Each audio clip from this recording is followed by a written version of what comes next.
Chapter 123. The casino in the City of Dawn was bustling with activity. After the excitement, there was a wave of wailing. Because of this gambling method, thousands of players lost their underwear. Only a small number of players successfully obtained silver weapons, blue weapons, or some equipment and money. Most of the players lost all their money.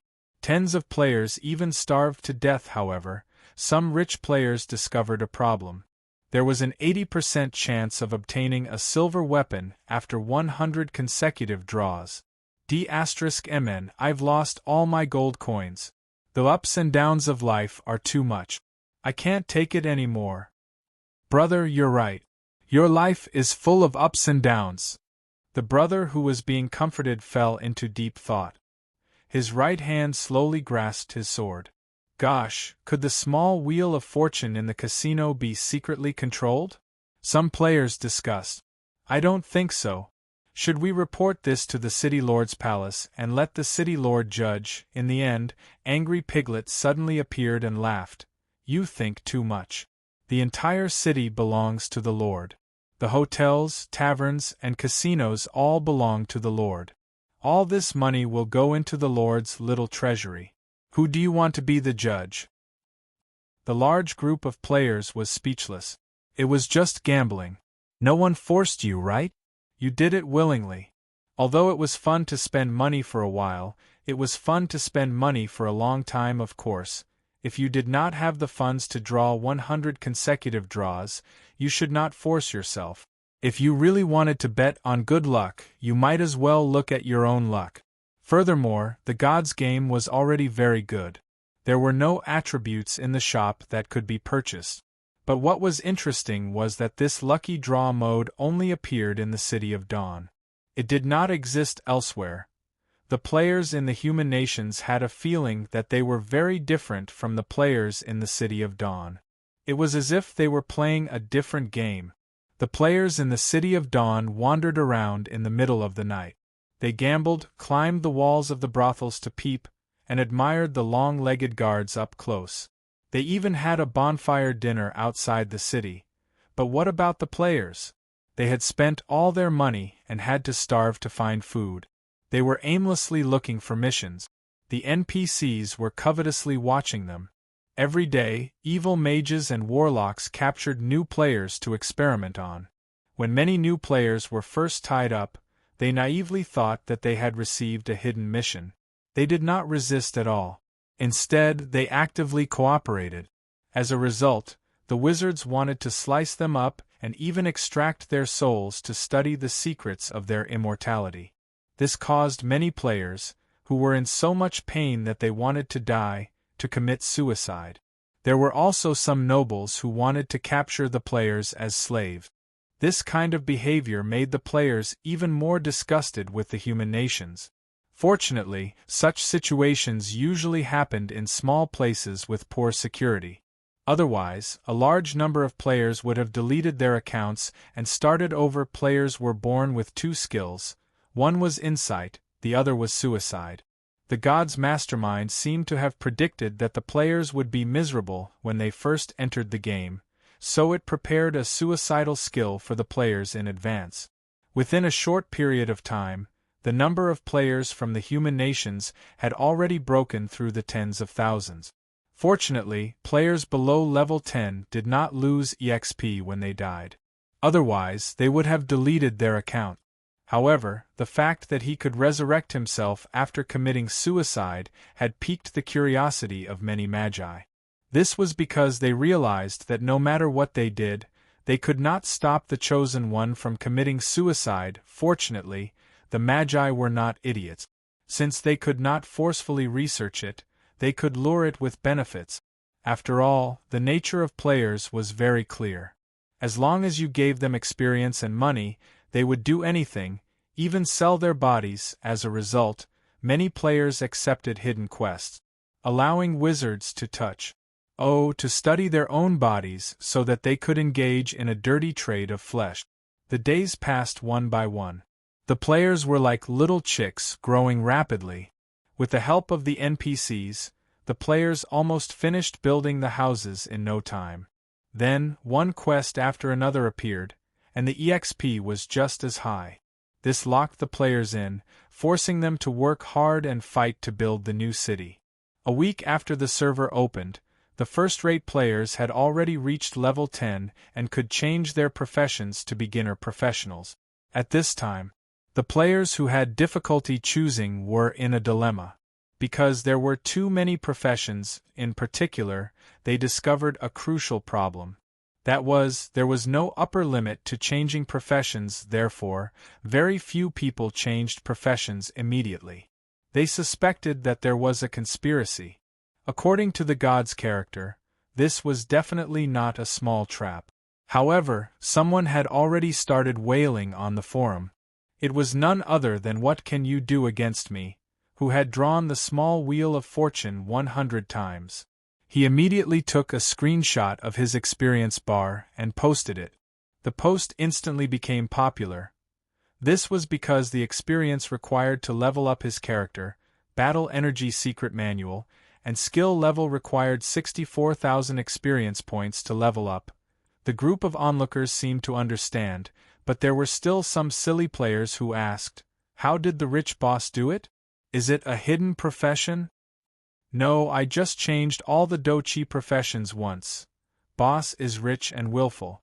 "Awesome, what can you do against me?" was speechless. He directly sent the last message. "I will come back again. I will delete my account and start again, of course." He was not the only one in such a situation. In addition, many elfin players chose to start again. It was too difficult to level up with double EXP. As for the players who chose 2 combat professions and had double EXP, they also did not want to work too hard.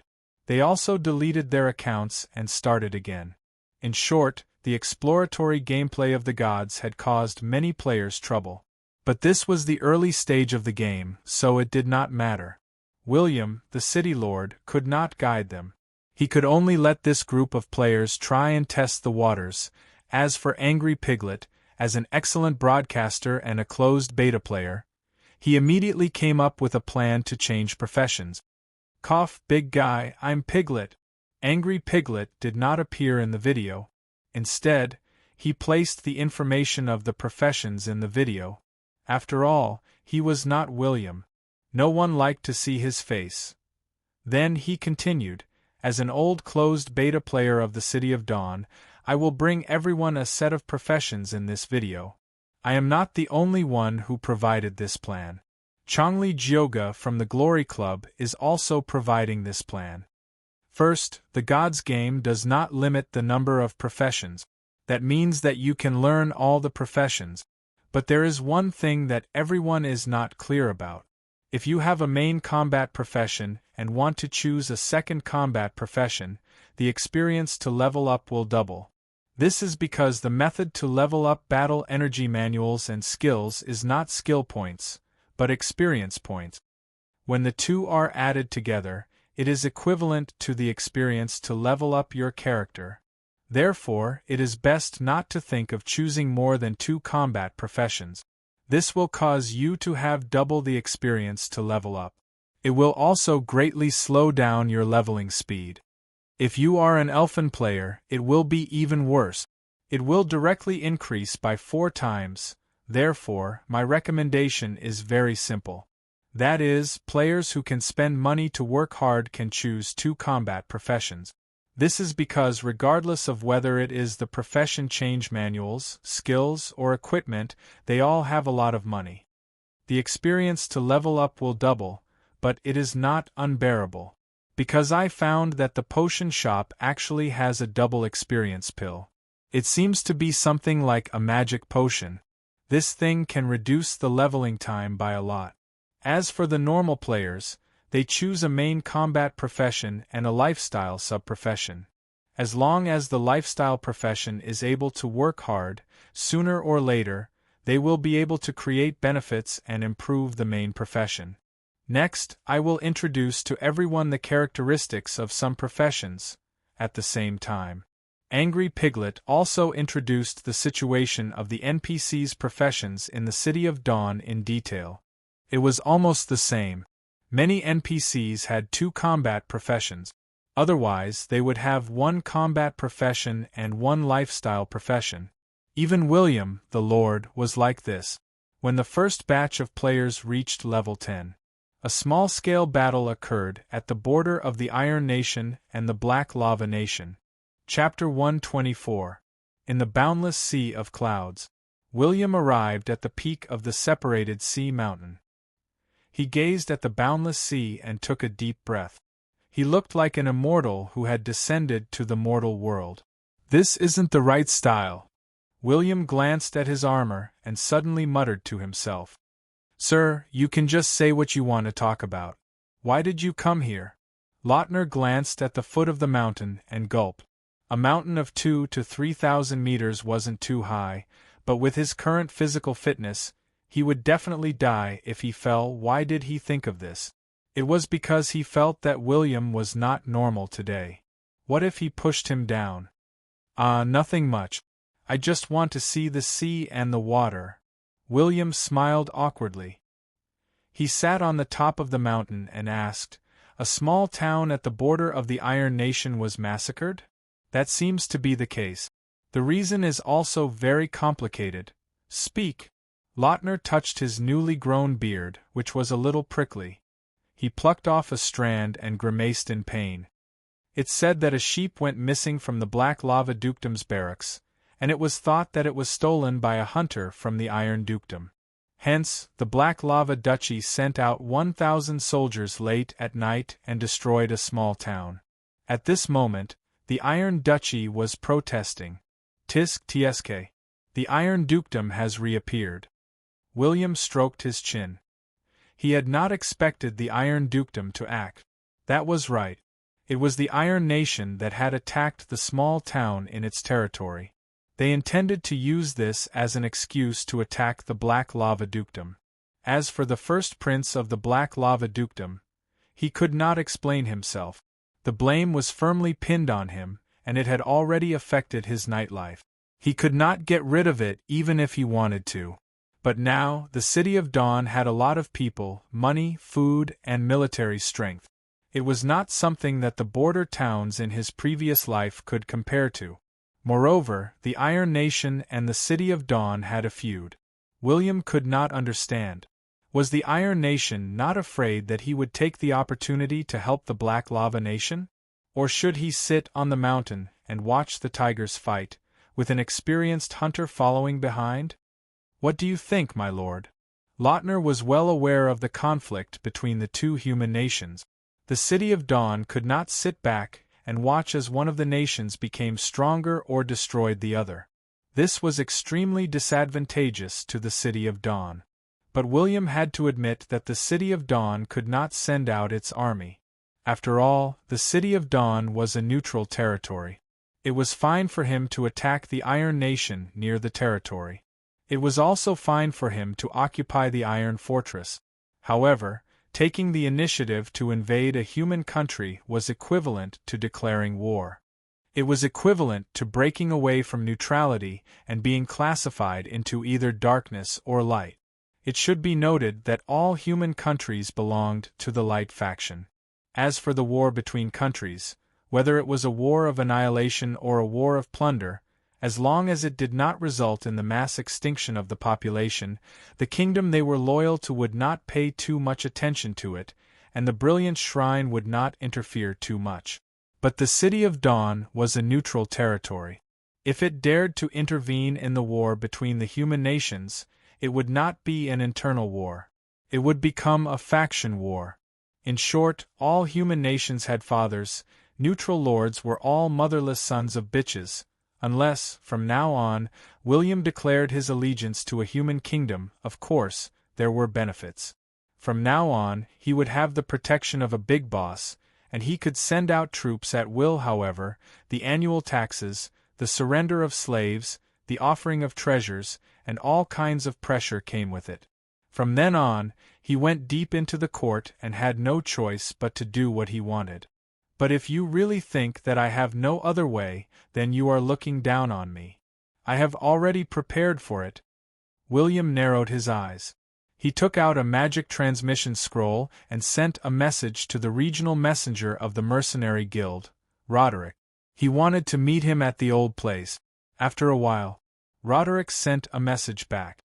"Where is the old place?" "The conference hall. You help the Dark Messenger to take sides and let him beat up the Temple Messenger." Roderick was rich, so he replied with 12 points. Far away, in the Mercenary Guild of the Black Lava Kingdom. As the mercenary messenger of the southeast region, Roderick had a lot of power. Because he was the leader of this region, his status was higher than all the city messengers.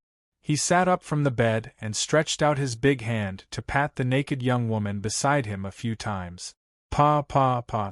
The wife of the mercenary messenger of the Black Lava Kingdom lay on the bed and twisted her buttocks. She sat up seductively and slowly put on her stockings and skirt. Then, she picked up her high heels and jogged away. The corners of Roderick's mouth twitched. He could feel that he had slept with his subordinate's wife again. He definitely had to pay a price. I guess he just wants to be greedy? Roderick understood that if two human nations were to go to war, the mercenaries would be the main force. And the messenger of the Mercenary Guild of the Black Lava Kingdom had dozens of mercenary teams under him. When the time came, as the middleman between the nobles and the mercenaries, he could embezzle a lot of money. After all, the more urgent the war, the more mercenary missions there were, and the more he could embezzle. Of course, this situation could not be hidden from Roderick. So when his subordinate's wife took the initiative to pounce on him, he could not reject her. Dragon Slayer, Lord of the City of Dawn, Blackleaf Elven Prince. What does William want to do? He can't possibly want to participate in the war between human nations. Could it be? Roderick's eyes widened. He seemed to have thought of something and suddenly stood up. The little bird was swaying. It seemed to be in a daze and had vomited a lot of blood, but Roderick frowned as he pondered. If William really did this, there was nothing wrong with it. According to the rules of the Mercenary Guild, any mercenary team, as long as they received a mission, could participate in the war between human nations. **T, if you want to convince me, you can't do it without some benefits." Roderick put on his clothes and hurriedly left with a perverted smile. The war between the human nations was only in its early stages. It was not the time for the real war to break out. The players only talked about the war at the border. After all, most of the players had not become professionals, but everyone was different after all. There would be some players who overdraft their bodies and spent their lives to increase their levels at an extremely fast speed. Even their secret manuals and skills had improved. At this moment, within the borders of the Black Lava Kingdom, more than 10 players from the prosperous Millennium Club had gathered together. They had all become beginner-level professionals, and even had a set of blue equipment. Without a doubt, they were able to do so well because the players from their subordinate guilds had raised funds. The fans took out some silver coins for their idols. When they gathered together, it would definitely save a lot of time for the professional players to level up. They would not have to fight for money. As the leader of the prosperous Millennium Club, Forever Alone stood at the entrance of the Mercenary Guild and pondered for a long time. He had chosen to be a dual-wielding warrior. He had not chosen a sub-profession yet. According to his plan, if he could not find a hidden sub-profession, he planned to wait until his attributes awakened at level 40 and choose a magic profession that matched it. However, Forever Alone, who was already level 12, was in a difficult position. He was considering whether he should find a random mercenary guild to join or establish his own mercenary guild. Damn, no matter how I think about it, I feel that I am at a disadvantage. Forever Alone suddenly cursed. When the other members saw the leader curse again, they quickly shut their mouths. God knew why their main coach had made them come to the Black Lava Kingdom. Now, they could only look at the treatment of the Dawn mercenary team and drool. Forget it. We will establish our own mercenary team first. We will complete more missions and increase our reputation. When the time comes, even if we disband the mercenary team, We can rely on a bigger mercenary team. Forever Alone sighed.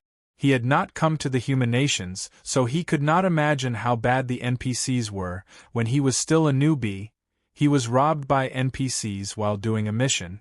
Now that he had a set of blue equipment, there were still NPCs eyeing him covetously. As a professional player, he was under a lot of pressure. Yes, leader is wise.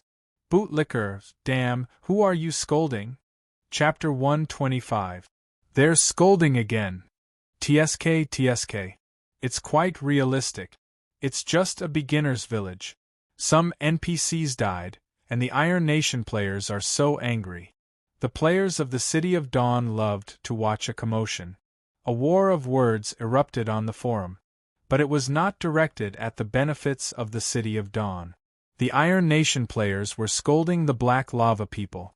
They said that the Black Lava players were perverts, and that was why they were loyal to the Black Lava Nation. The representative of the Iron Nation said, "Brothers of the Black Lava Nation, it's not too late to change to a beginner's village. If not, the perverted NPCs of the nobles will not let you off." That's right. The Iron Nation is so good.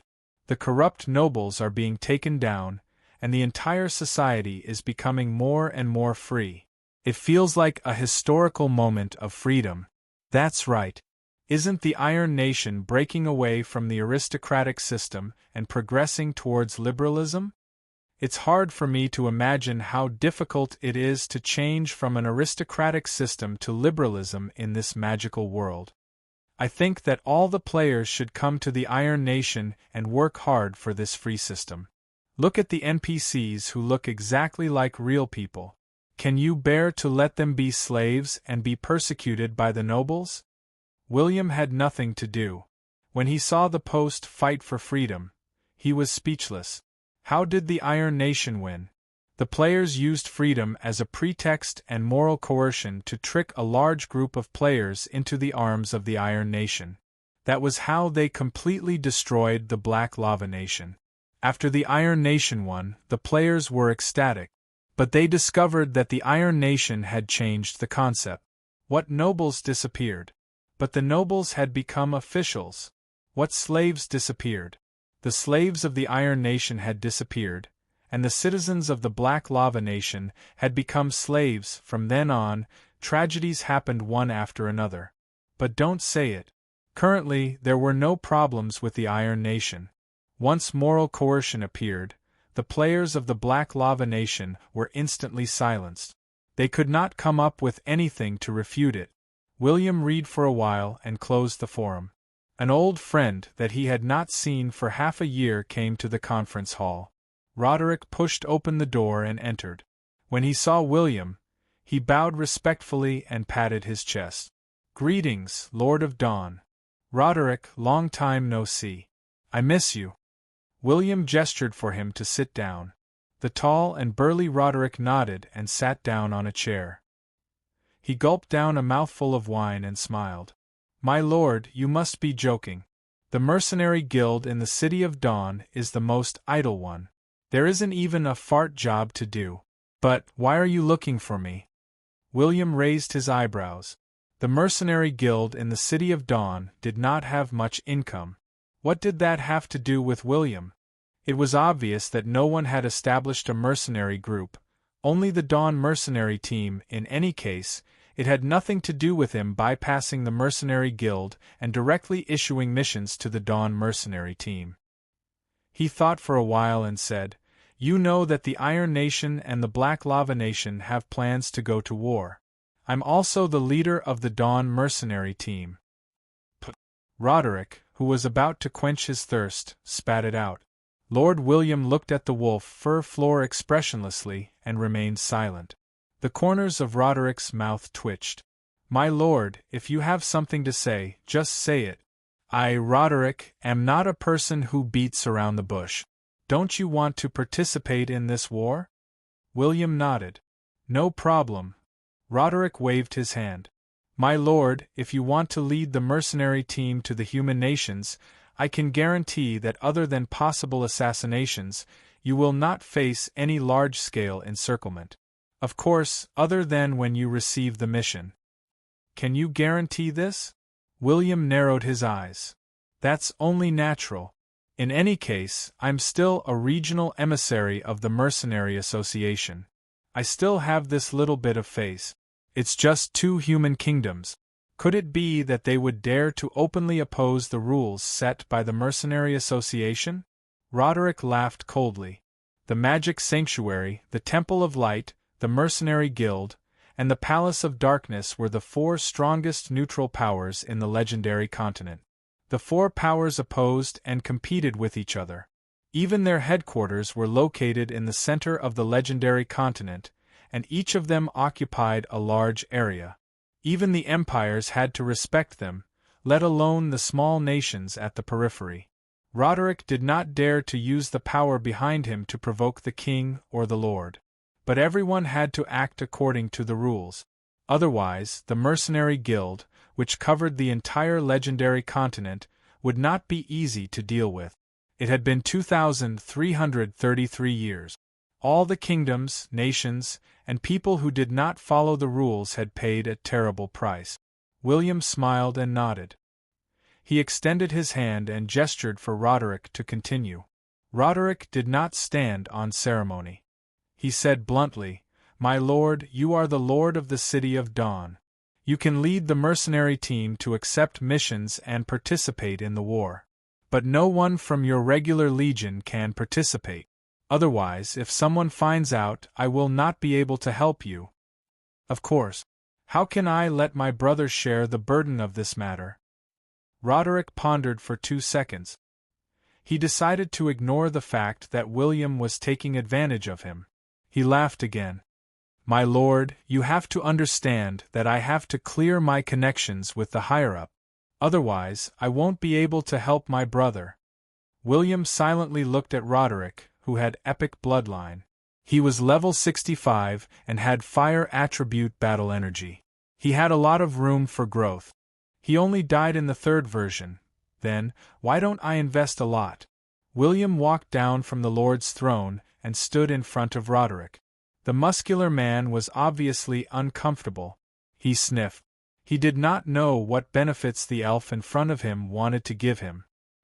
He could not possibly. "What do you think of the blood essence of the fire dragon's heart?"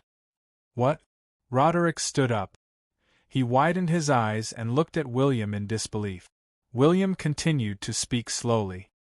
"Roderick, not only can I give you the blood essence of the fire dragon's heart, but I can also make you a dragon speaker. What do you think? Are you serious?" Roderick could not help but clench his fist. What was this? It was a pie that fell from the sky and could crush people to death. In the end, he had swallowed it and almost died from overeating. William patted his shoulder and said in a deep voice, "Of course it's true.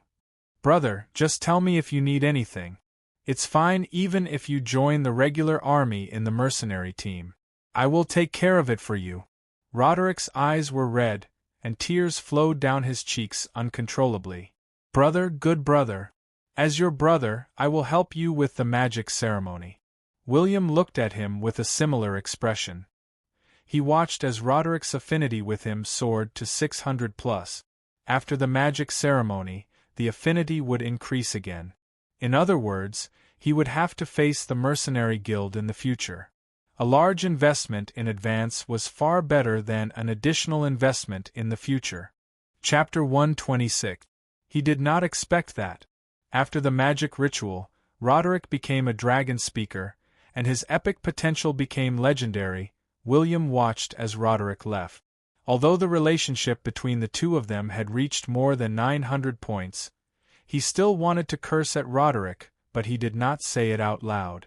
In the end, he was still a little reluctant because that was a favorability, not a loyalty. Legendary. I have worked hard to nurture so many talents. I have created so many dragon speakers and dragon followers, but none of them have lived up to my expectations. Now I have allowed an outsider to gain so many benefits. The prince looked at Roderick's back and could only smack his lips like a mute person eating a gold thread. William walked to the edge of the cliff. Of course, he did not intend to jump off the cliff, He just wanted to be alone. The Lord stroked his chin and pondered.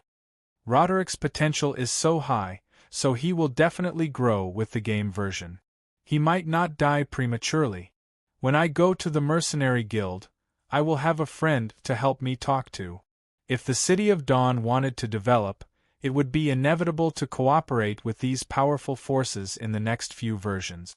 Hence, it was not a bad idea to build a good relationship with them in advance. He had a good relationship with the Temple of Light. He had saved the future legendary Lancelot. Now, with the Mercenary Guild, it would greatly increase the chances of a win-win situation in the future. Anyway, it's better to make more friends. Making enemies everywhere won't make me stronger. William sighed. He planned to carry out some plans and instructions in the next few days. He wanted to go to the Black Lava Dukedom in advance to do something. Of course, he was not going to bring a mercenary team to accept a mission and start a war. This method was tantamount to sending NPC mercenaries to their death. Moreover, the war between the two nations was not that serious. Why would he bring a mercenary team over? He planned to bring some experts to explore and understand the situation. When the war between the two nations became more serious, he would bring the mercenary team over to cause trouble. He did not have to worry about not being able to accept the mission. Now that the Black Lava Dukedom was at a disadvantage, they would definitely borrow the mercenary team under William. In particular, William had another purpose. He wanted to recruit members for the mercenary team. Recently, when he browsed the forum, he saw many players who wanted to join the mercenary team. But because they were not strong enough, they could not travel long distances to the City of Dawn. Hence, they became thirsty and had insomnia. Of course, William had to go over and pamper her. Since I've decided to help the Black Lava Dukedom, I definitely can't go to the Iron Dukedom. Not to mention my identity as a mercenary, just the grievances I have with them in the past is a huge grudge. Moreover, Gerda had sent someone to assassinate me. I've never forgotten my goal of revenge. If I really go, I'll definitely face endless pursuit. The prince knew that even if Roderick wanted to protect him in the name of the Mercenary Union, it would only work in public. But in this magical era, there were too many ways to kill someone without evidence. If William dared to walk into the Iron Nation's capital brazenly, even if he screamed his lungs out, no one would be able to save him. What's more, since these players don't think highly of me, they won't mind me turning my back on them. Now, my routine is to recruit a group, rope in a group, and suppress a group. The Iron Nation's players will undoubtedly be beaten up. Then, I'll go to the Iron Nation and create some trouble. I need to make my stance clear before I can have a good talk with the eldest prince of the Black Lava Nation. William clapped his hands and happily made up his mind. The next day, William was gathering his trusted subordinates for a meeting. Some players who had joined the Dawn mercenary team suddenly exploded. It was because a treasure had appeared on the exchange list. It was the legendary blood essence of the fire dragon's heart. It was impressively high up on the list. Its attractiveness was more exaggerated than any incomplete version of the secret manual. Regardless of whether it was an NPC or a player, as long as they exchanged for it, the mercenary team would provide a free magic ritual to help them bathe in the dragon's blood and become a dragon's blood warrior. William had suddenly thought of this in the middle of the night. He felt that this item would definitely be shocking. It would cause a lot of discussion on the forum. It would once again expose the various benefits of joining the Dawn mercenary team. In short, William believed that when he went to the Black Lava Nation, it would definitely attract many players to join the mercenary team. On the Gods Forum, the players of the human nations were wailing. They did not dare to believe that the benefits of the Dawn mercenary team were so good. They had even taken out the legendary dragon's blood, which was worth 100,000 contribution points. Don't say anything else. Let's work hard. A player posted a screenshot of himself becoming a member of the Dawn mercenary team, silently showing off. Gosh, it's not a problem of working hard. It's just that there's no place to work hard. Recently, there aren't many missions for the mercenary team. The team leader is not generous enough. As the city lord, he gave out the city-building mission and then disappeared. He doesn't care about the mercenary team at all. Brother, he's the city lord, a legendary boss, and one of the main characters of the version. The mercenary team is just a name. It's already very good that he can give us such benefits. Those who could happily chat with him were basically players of the City of Dawn. But the players of other regions were completely envious and jealous. For example, the professional players of the clubs that were born in the human nations almost cursed their coach to death. The legendary blood essence of the fire dragon's heart was a treasure that could only be seen from afar and not touched by ordinary players. But to the professional players, it was a must. It was a treasure that could change the situation of the professional league. After the Glory Club in the City of Dawn discovered this exchanged treasure, the captain of the Glory Club, Chu Liuqiu, immediately informed the subordinate guilds and all the professional players that they had to obtain the blood essence of the fire dragon. Even if they had to work hard, they had to accumulate enough contribution points. If they waited for other professional players to join the mercenary team and snatch the blood essence of the fire dragon, then the Glory Club would have to disband on the spot. The contribution points of the Dawn mercenary team could only be obtained by completing missions. But it did not say that contribution points could not be traded. After Chu Liuqiu discovered that contribution points could be traded, he naturally had an idea. He wanted to trade contribution points from the players of the subordinate guild. The subordinate guilds of the Glory Club were called the Glory Guild.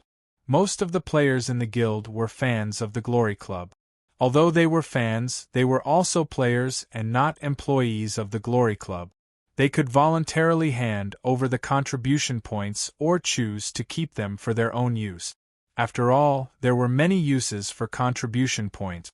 Not only could they increase their position in the mercenary team, but they could also exchange for equipment, secret manuals, and so on. Hence, trading was the most convenient method. As for what to trade, it was not renminbi. Most of them were signed photos, posters, figurines, and strange things like undergarments of the professional players. In short, it was impossible for them to spend money.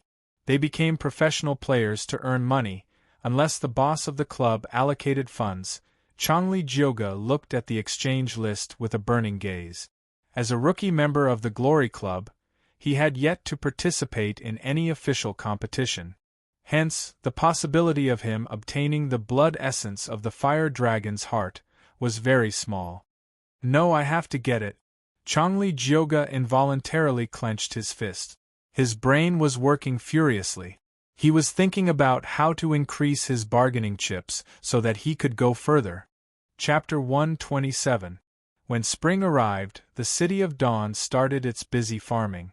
To the players, this was not a big deal.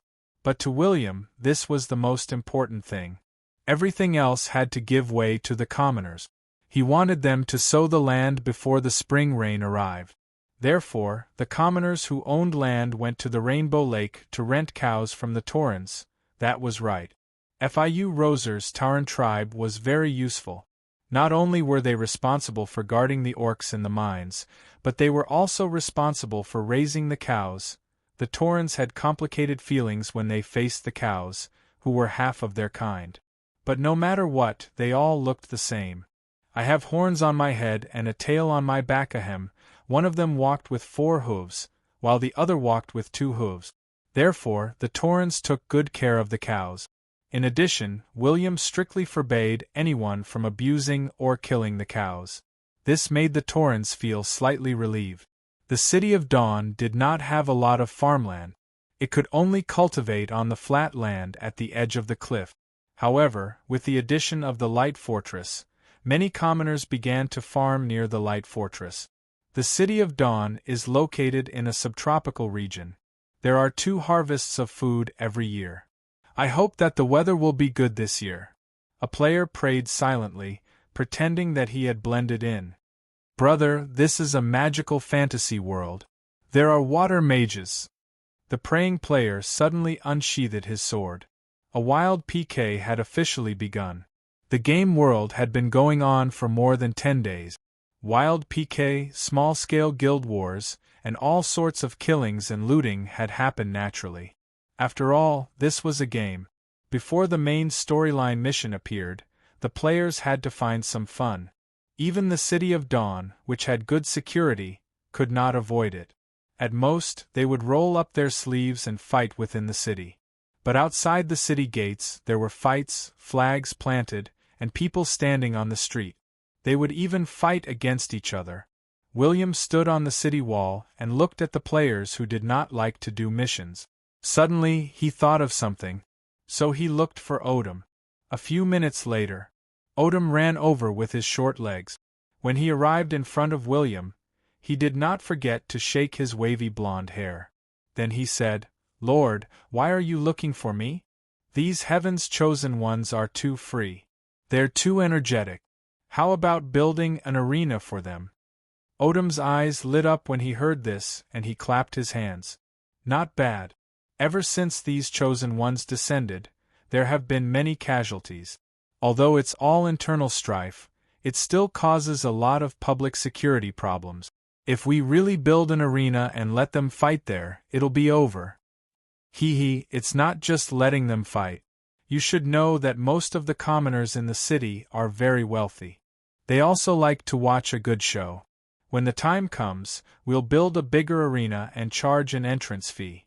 That way, those people will be able to watch the fight. Odom pondered for a moment and nodded excitedly. "That's right. Why don't we give them a name? For example, a title like God of War. He could also create some rewards to stimulate the chosen ones to fight. By then, he could earn quite a lot just from the entrance fee alone. In this regard, we should emulate the nobles of human nations. Regardless of their age or gender, they all like these hot-blooded things. However, the human country's arenas were too bloody and cruel. But things are different now. They are heaven's chosen ones. They can die as they please." William looked at Odom, pleased. Odom had already learned how to reap the benefit. He was really outstanding. William patted Big Wave's shoulder and said, "I'll leave this matter to you. Build the arena in the new district. Remember, it has to be of a large scale.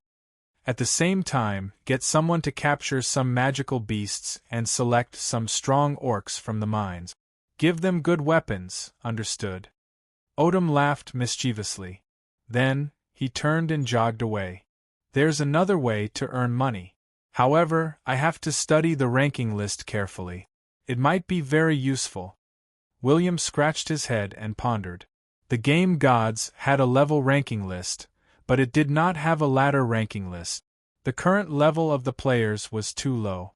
In addition, the players were scattered among the three powers. As the Iron Nation and the Black Lava Nation were too poor and had been fighting for many years, they could not build an arena.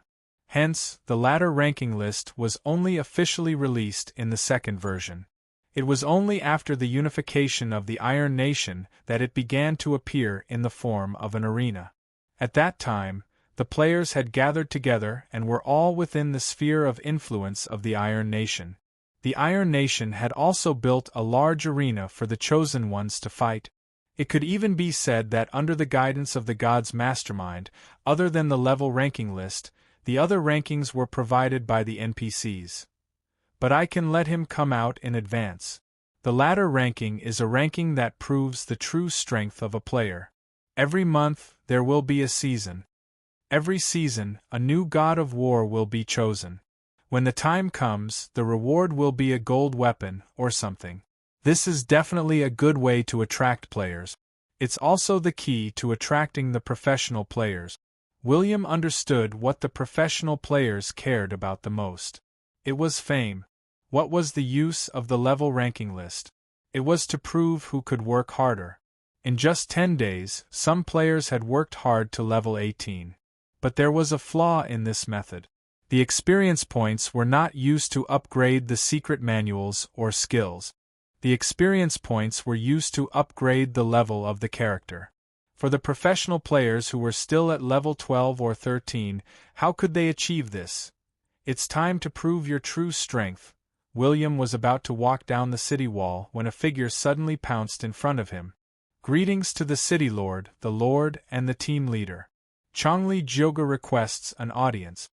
William saw Chongli Jyoga kneeling on one knee shamelessly. He was even better at bootlicking than his NPCs.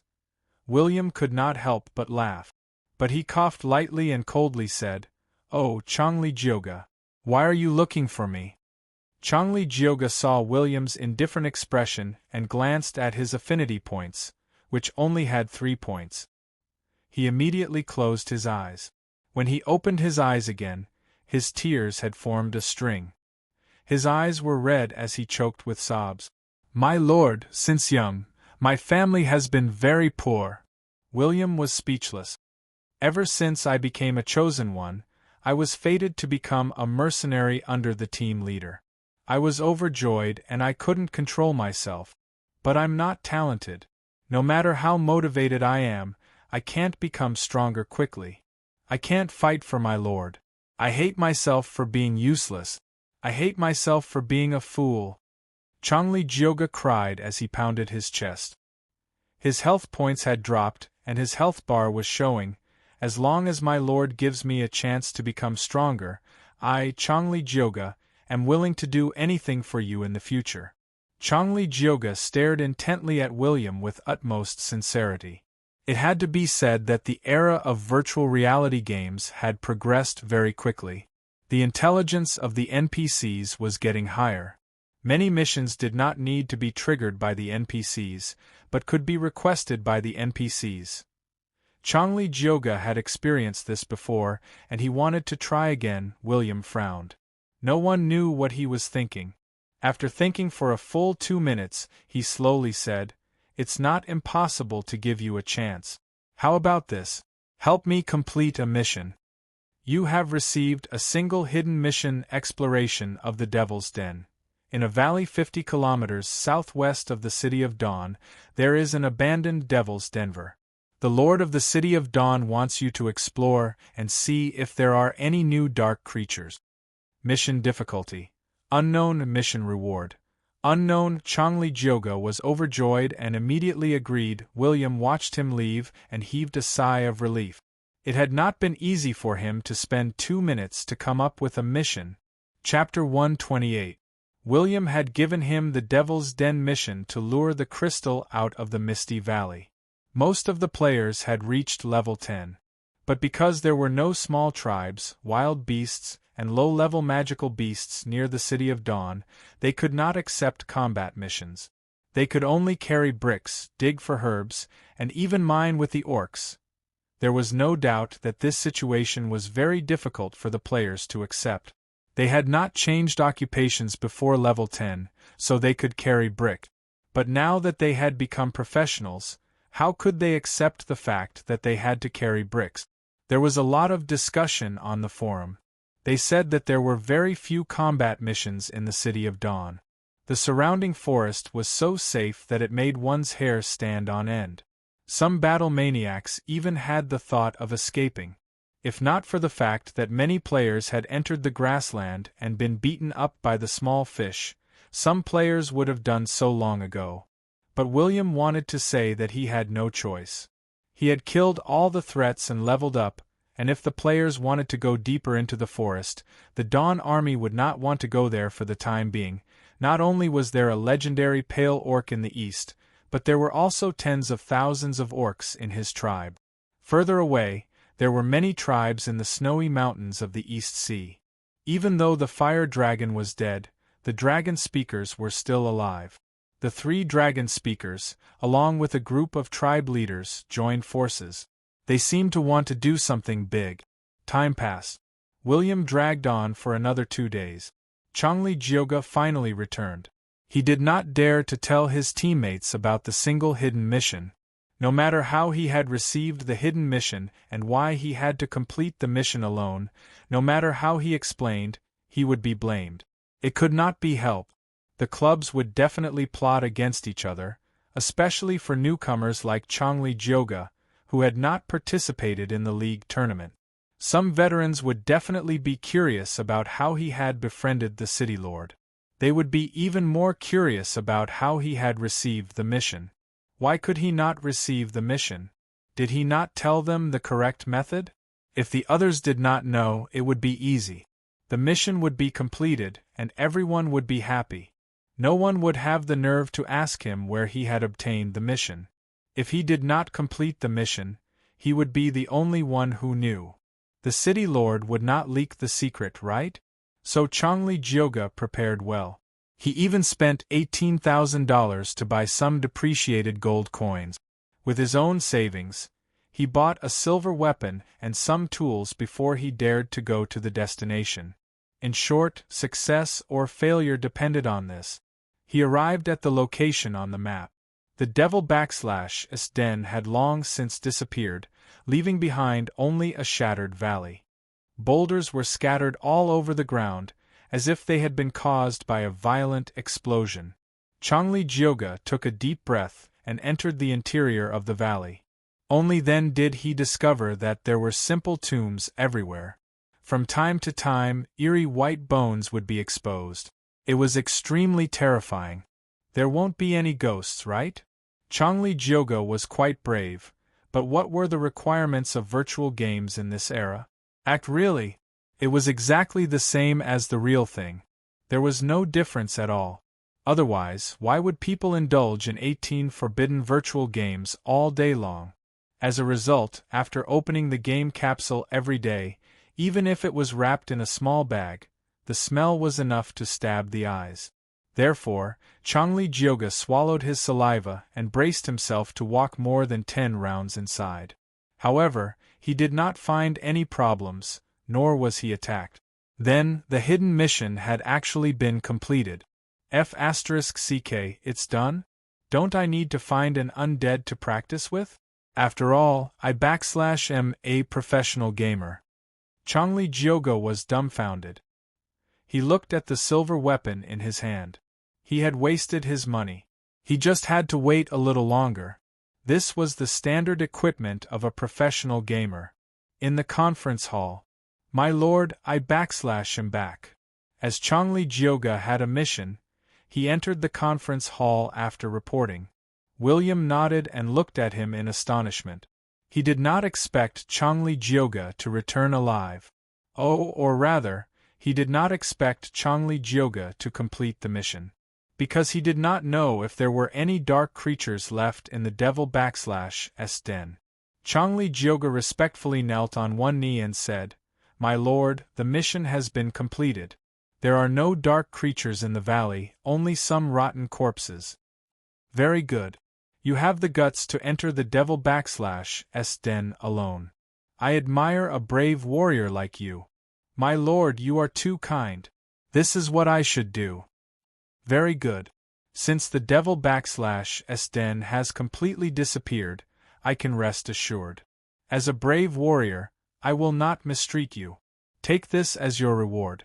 Continue to work hard in the future. William pondered for a while, and took out a thin scroll for Changli Jioge. Ding dong! You have completed the hidden mission exploration of the devil / den due to your loyalty and decisiveness, as well as the fact that you risked your life to complete the mission given by William Blackleaf. He has high hopes for you. He hopes that you will become a brave warrior among the Chosen Ones and the representative of the Chosen Ones. Reward: Flame Warrior Epic Battle Energy Inheritance, incomplete. This. Changli Jioge was speechless. He had obtained the hidden occupation just like that? Although this hidden class inheritance was incomplete, it was still a stroke of luck from the heavens. My luck points are only 3 no matter what. This reward gave Changli Jioge a higher chance of obtaining the legendary item, Fire Dragon Heart Blood Essence. William looked at the bewildered Changli Jioge and smiled. You may leave.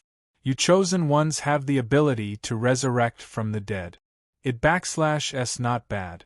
But most of you are crafty. I have high hopes for you. Don / t disappoint me. Yes, my lord. Changli Jioge knelt on one knee again. He seemed to understand that the Lord of the City of Dawn did not trust the players. But he wanted to use him to prove that as long as he worked hard, he would receive great benefit. William Blackleaf has a good impression of you +3. Changli Jioga lowered his head and slowly retreated. William _S smile gradually disappeared. This was the only time he had obtained such a simple hidden mission. It was like buying a horse with 1 gold coin. With a professional player like Changli Jioga helping him, there would definitely be more people around him in the future. It did not matter if he gave the mission or not. The key was to let the players know that if they sucked up to him, they might receive great benefit. Hidden occupation? I have quite a few. William _S trusted subordinates, as long as they had epic bloodlines, would have a hidden occupation. It would be easy for him to ask them for secret inheritances. For example, the inheritance of the Flame Warrior belonged to Albert, the deputy commander of the Moonlight Legion. Subsequently, William did not waste any time. He placed the Misty Valley Instance Dungeon crystal in the mercenary team. Then, he left the City of Dawn with his men. The Dawn mercenary team made an announcement that made the players of the City of Dawn ecstatic. They flocked to the mercenary base. Chapter 129. The opening of the Misty Valley Instance Dungeon had almost caused the mercenary team's encampment to explode. Not long after, the first batch of players had exited the Instance Dungeon. In less than half an hour, they had been teleported out of the Crystal Instance Dungeon. Chu Liuqiu of the Glory Guild looked grim. His other teammates were the same. They did not expect the normal difficulty Instance Dungeon to be so difficult. The current situation is obvious. There are too few high-level players. The knights and priests of the Temple of Light don't have sacred light, so they aren't very useful. Also, there are too few people with beginner-level equipment. They don't have enough combat power, so they can't defend against the attacks. They won't be able to pass the Instance Dungeon for now. Chu Liuqiu was a little depressed. He looked at his unwilling teammates and the core players of the Glory Guild. Everyone, train hard and upgrade your skills. At the same time, go to the potion shop to stock up on some tools and potions that can counter the dark creatures. Otherwise, the prices of the potions will increase by a few times. By then, regardless of whether we enter the Instance Dungeon or sell the potions, we will make a fortune. Yes, leader. Boss, we're leaving. Remember to inform us when you enter the Instance Dungeon. The few high-level players of the Glory Guild waved their hands and left helplessly. They had no choice. The leader of the Glory Guild had said that they could not enter the Instance Dungeon. What were they waiting for? They had to quickly go and level up. Moreover, this Instance Dungeon was very draining. It did not even collect money. It only collected experience. If they entered the Instance Dungeon a few more times without any gains, it would be a huge loss. The City of Dawn was the first region to open an Instance Dungeon. Many people were envious of it on the forum.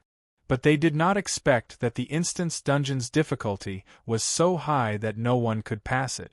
Even though everyone was smart enough to choose the lowest difficulty normal Instance Dungeon, they still could not pass it. They were completely trampled on, so at this moment, many people were leveling up and upgrading their equipment. They wanted to be the first to clear the Instance Dungeon. It would be a regional announcement. It was practically an advertisement. In particular, the limit of normal difficulty was 100 people. No guild or club could gather so many people to equip themselves, unless everyone worked together, but there were too many obstacles. They went to the Black Lava Dukedom. This time, William only brought Lautner, Alec, Legolas, and Albert. After crossing the grassland that was filled with danger, the group parted ways at the border. William nodded at the others and headed west. Lautner and the rest watched him leave before saying, "Let's go. We don't have to worry about the Lord. We can go to the major cities of the Black Lava Nation and set up branches of the Dawn mercenary team." The four of them now knew that the Lord was very optimistic about the chosen ones who could grow quickly and resurrect from the dead. He planned to recruit them as a mercenary group. Recently, spies had also sent back news that the Iron Nation was also vigorously recruiting those chosen ones. Only the throne of the Black Lava Dukedom had not been confirmed yet. Instead, it did not care about the chosen ones and gave them a chance. The NPCs are not stupid. As long as they are brave, they will like to make use of the players, the chosen ones who can't die. William was filled with danger. It was impossible to obtain the support of all the players. That was why he worked hard to develop his NPC forces and ensure that he remained strong. From the beginning to the end, the players had different thoughts. They liked to fight and joined different factions to fight. Even though the Iron Nation was very popular in his previous life, there were still many players in the Black Lava Nation. In other words, the players would not die. All they had to do was fight. The sun was setting. William managed to sneak into the city before the gates closed. Rhine City, the largest city in the eastern region of the Iron Nation. It is also the most important checkpoint. He wore a black cloak and did not reveal his face. He gave off an unapproachable aura. The check at the city gates was very simple. There were many fake identities, so there was no need to think about it. However, his appearance was very curious. There were many players in Rhine City. There were about 7,000 to 8,000 of them. A group of players had just returned to the city after killing the small merman. They were strolling in the shops along the streets when they discovered the mysterious NPC. Some of them decisively used their insight. Name, legendary, race, level, position level, health points. Gosh, it's a legendary. This is the first time I've seen a legendary boss here. A player swallowed his saliva.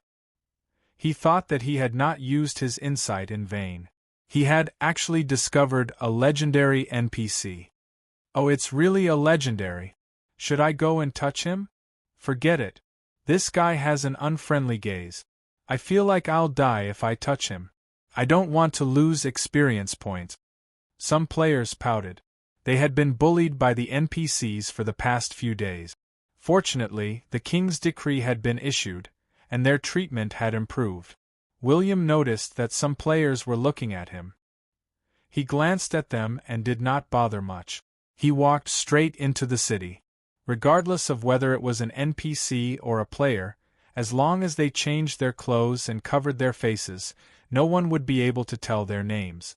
It was precisely because of this that many players had chosen the path of being an assassin.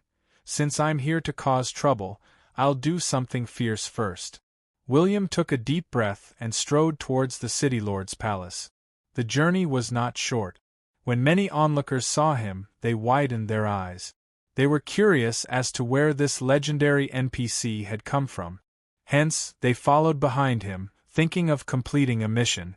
As the crowd grew, it became a huge parade of onlookers. The patrolling guards in the city hurried over. They were worried that the chosen ones would cause trouble.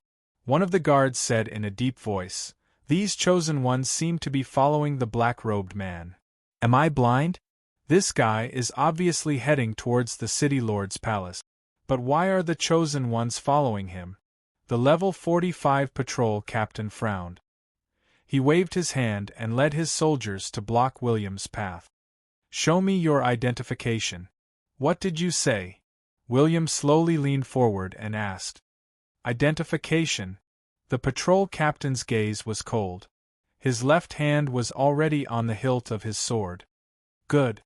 Just as he finished speaking, William's right hand suddenly stretched out and pressed on the captain's head. Without giving him a chance to resist, William's body emitted thunder battle energy. Bang! Everyone saw the black-robed man pressing on the captain's head and charging forward like a rhinoceros. It was an indescribable force. The soldiers behind him were knocked off their feet, and their bodies emitted electric currents as they crashed into a shop by the side of the street. The patrol captain was originally very strong, but in front of William, he was like a child. William moved his right hand down, and his steel-like fingers grasped the captain's neck tightly. Then, he threw the captain. Boom! A hole was smashed through the main door of the city lord's palace. William leaped in, and his palm emitted blue light.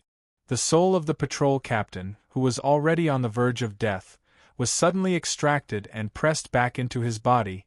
The onlookers were dumbfounded. Next, many players watched the live broadcasts and videos. They saw the patrol captain, who was originally on the brink of death, stand up again. He had recovered more than half of his health points and suddenly attacked his soldiers. The black-robed man was like the Grim Reaper. He walked step by step into the darkness. Chapter 130. The Iron Nation's military forces were all concentrated at the border. They used 3 military fortresses to form a defensive line and gathered the military forces of 9 legions. Among them, Rhine City was right behind the military fortresses. It provided war resources and soldiers to the 3 military fortresses. Rhine City was a large granary at the front line of the border. William wanted to kill the city lord of Rhine City to establish his dominance. This seemed rash. It would be more beneficial to secretly burn the resources. But William's actions were to provoke a war.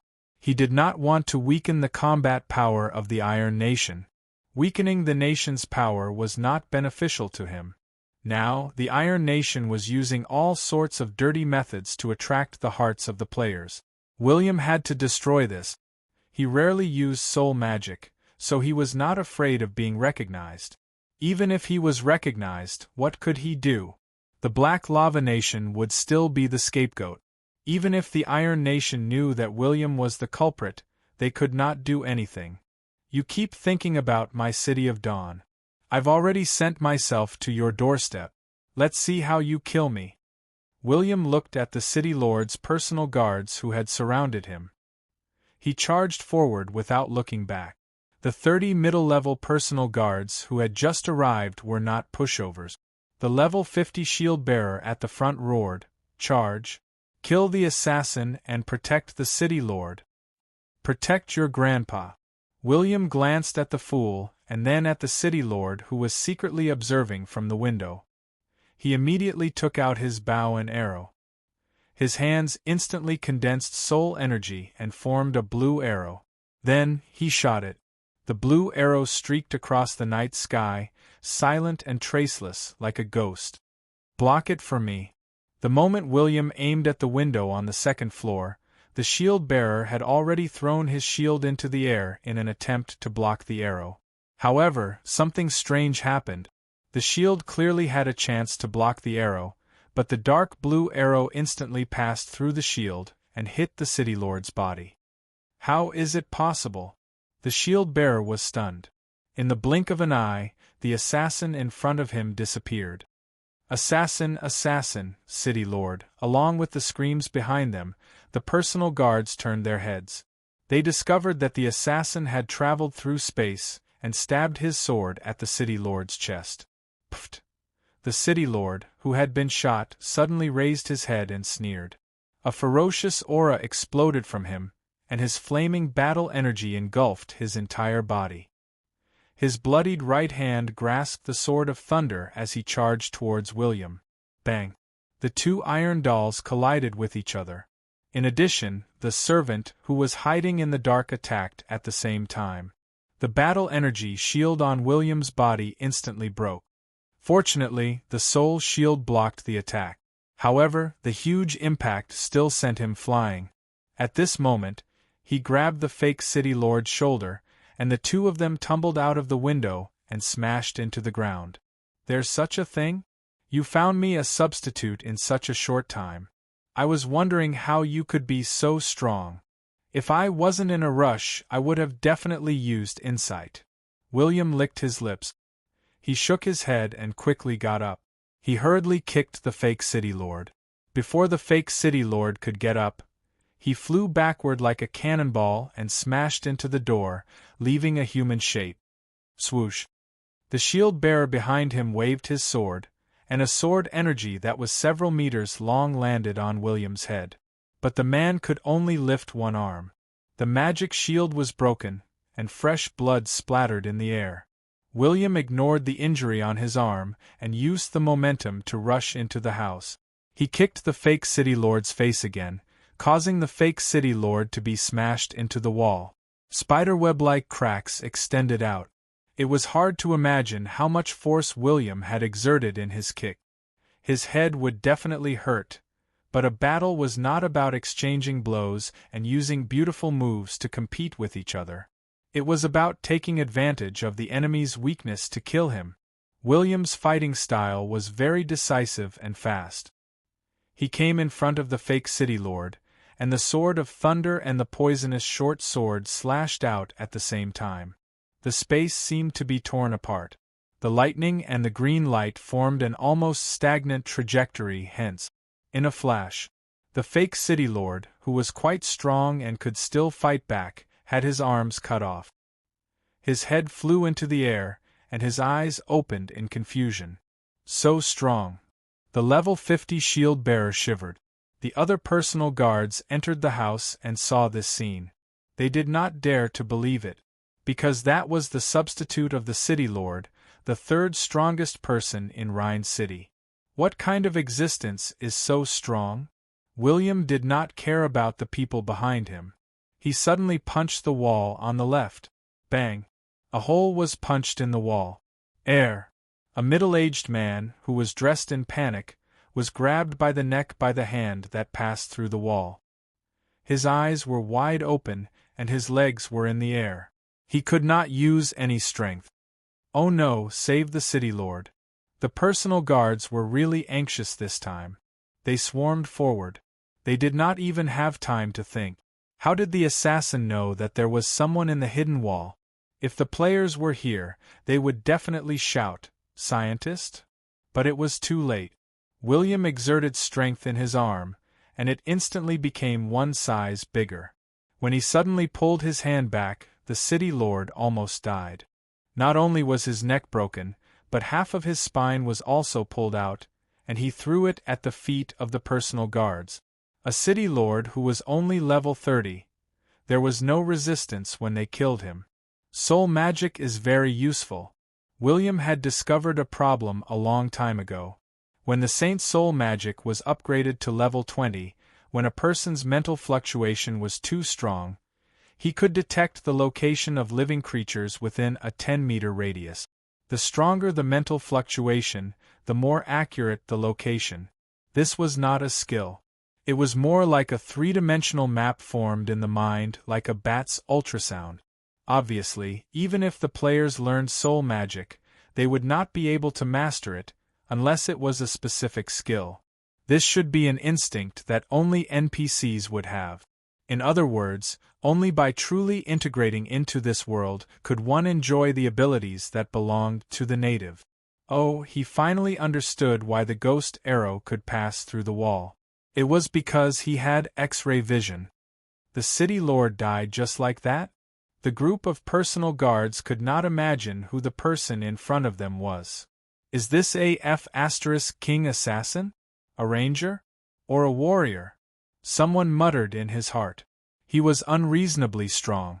In the end, the personal guards of the city lord's mansion could not stop William. A level 57 legendary boss was a god of death in version 1.0. His legendary bloodline increased his attributes by 57%, which could almost make the enemy despair. William had already charged into the city lord's mansion in an invincible manner. In less than 3 minutes, he killed the city lord. Then, he killed his way out in a very ostentatious manner. In the end, he killed his way to the city wall and escaped under the cover of the night. This kind of vile murder caused quite a stir between the two duchies. The next day, the investigation team sent by the king arrived. What shocked the players the most was that there were 2 legendary bosses in this team. The assassination was going to be a big deal. This was what all the players thought. The 2 of them were Gerda Nasses and Augustine. Both of them looked at the chaotic scene in the city lord's mansion and the untouched scene of death. They were silent. Augustine clenched his fists. His gaze was cold. He is indeed very strong. He is an expert of our level. Gerda Nasses carefully touched the human-shaped dent on the wall. He shook his head. No, he shouldn't be as strong as you. This person is not a real killer. The Dark Shadow Organization has never allowed such stupid assassins to appear.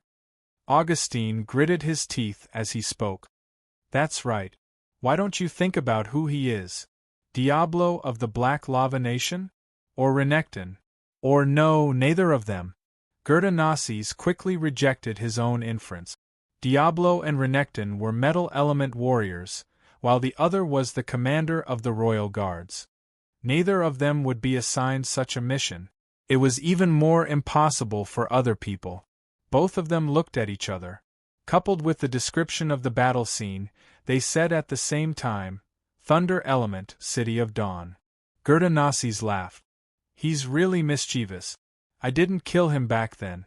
Instead, he grew up. Now, he dares to provoke me. Interesting. He will probably attack again. Maybe he will, maybe he won't.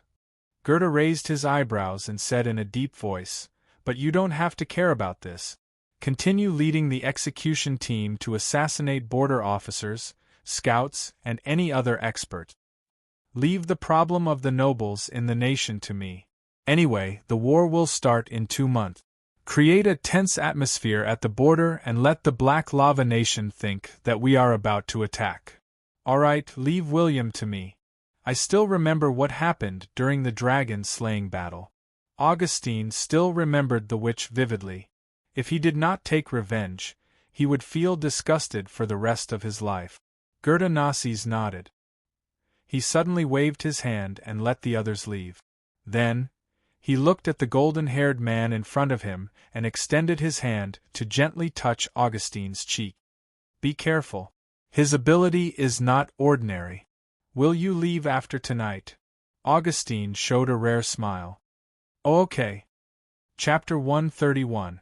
The Gods Forum was bustling with activity again. The main storyline mission was about to appear. Most importantly, the players were finally able to see the legendary NPCs in action. There was a post titled Legendary Boss Massacring the City that was pinned at the top by the players. Meng Meng Meng. She's ferocious. The combat power of the Iron Nation is weak. The assassin activated the warrior's creed and almost massacred the city. That's right.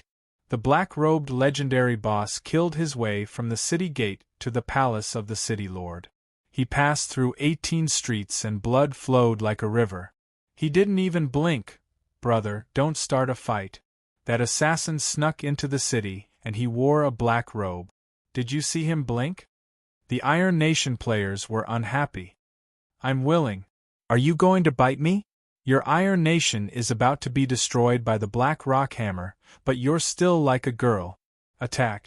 The players of the City of Dawn liked to stir up trouble. Anyway, the battle would not reach their doorstep. If it did, it would be a cause for celebration. D*MN. Are the brothers of Rhine City brave enough to cross the Rhine River with me and fight? No! No. No, the players of the Iron Nation were not fools. Even if they wanted to go, they could not say it on the forum. The players of the Black Lava Nation were blind. They had to do it secretly. The appearance of Gerda and Augustine calmed the players of the Iron Nation. Since the Iron Nation had at least 2 legendary NPCs, they did not have to worry that such incidents would occur frequently. They only had to train in peace and wait for the main storyline mission to appear. In a non-war situation, there were only 2,000 soldiers stationed in Rhine City, as well as 300 guards. They could not stop William just by relying on their ability to maintain public order. No one had expected such a strong assassin to kill his way into the palace of the city lord and come out again. William came quietly and left arrogantly. He went to the Black Lava Dukedom. Black Lava Nation. William looked at the pitch-black city from afar. It stood on the plains. It did not have much geographical advantage, but it was as dazzling as a black pearl. During the day, the black rocks would shine dazzlingly under the sunlight. At night, they would even emit a faint glow. It was like a luminous stone. However, the importance of the black rock was not in its glow, but in its great defensive power and magic absorption rate. The Black Lava Dukedom had been established for 300 years. The Black Lava King City was the country's last line of defense. It had withstood several wars that almost destroyed the country. Every year, nearly 1,000 mages would constantly reinforce the city with magic, giving it an indestructible defense. Even if the Grand Duchy's cannons were to attack, they would not be able to blast a hole in it in a short period of time. It was also this city that had blocked the Iron Nation's attack for a whole month in the final battle of version 1.0, resulting in countless casualties. And William, they were the losers of the Black Lava Dukedom. Seeing this city again gives me an indescribable feeling. William was in a daze. Then, he shook his head and strode towards the city gate. Dressed in a black robe, he easily attracted the attention of passers-by. After checking his identity, the guards at the city gate let him through. But the players coming in and out did not let him go. It didn't take long for William, who was dressed in a black robe, to be recognized because his attire was too similar to that of the killer in the video. Fortunately, the might of a legendary boss made them not dare to go too close. They just hid in the surroundings and discussed among themselves. William did not conceal himself. He stopped at the entrance of the palace. The 100 royal guards standing at the entrance stared at him.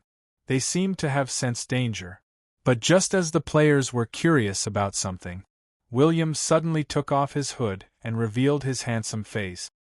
Gosh, it's so dazzling. My eyes, is it really the Lord of the City of Dawn? Gosh, has the Lord of the City of Dawn become an assassin? That's right. It's him.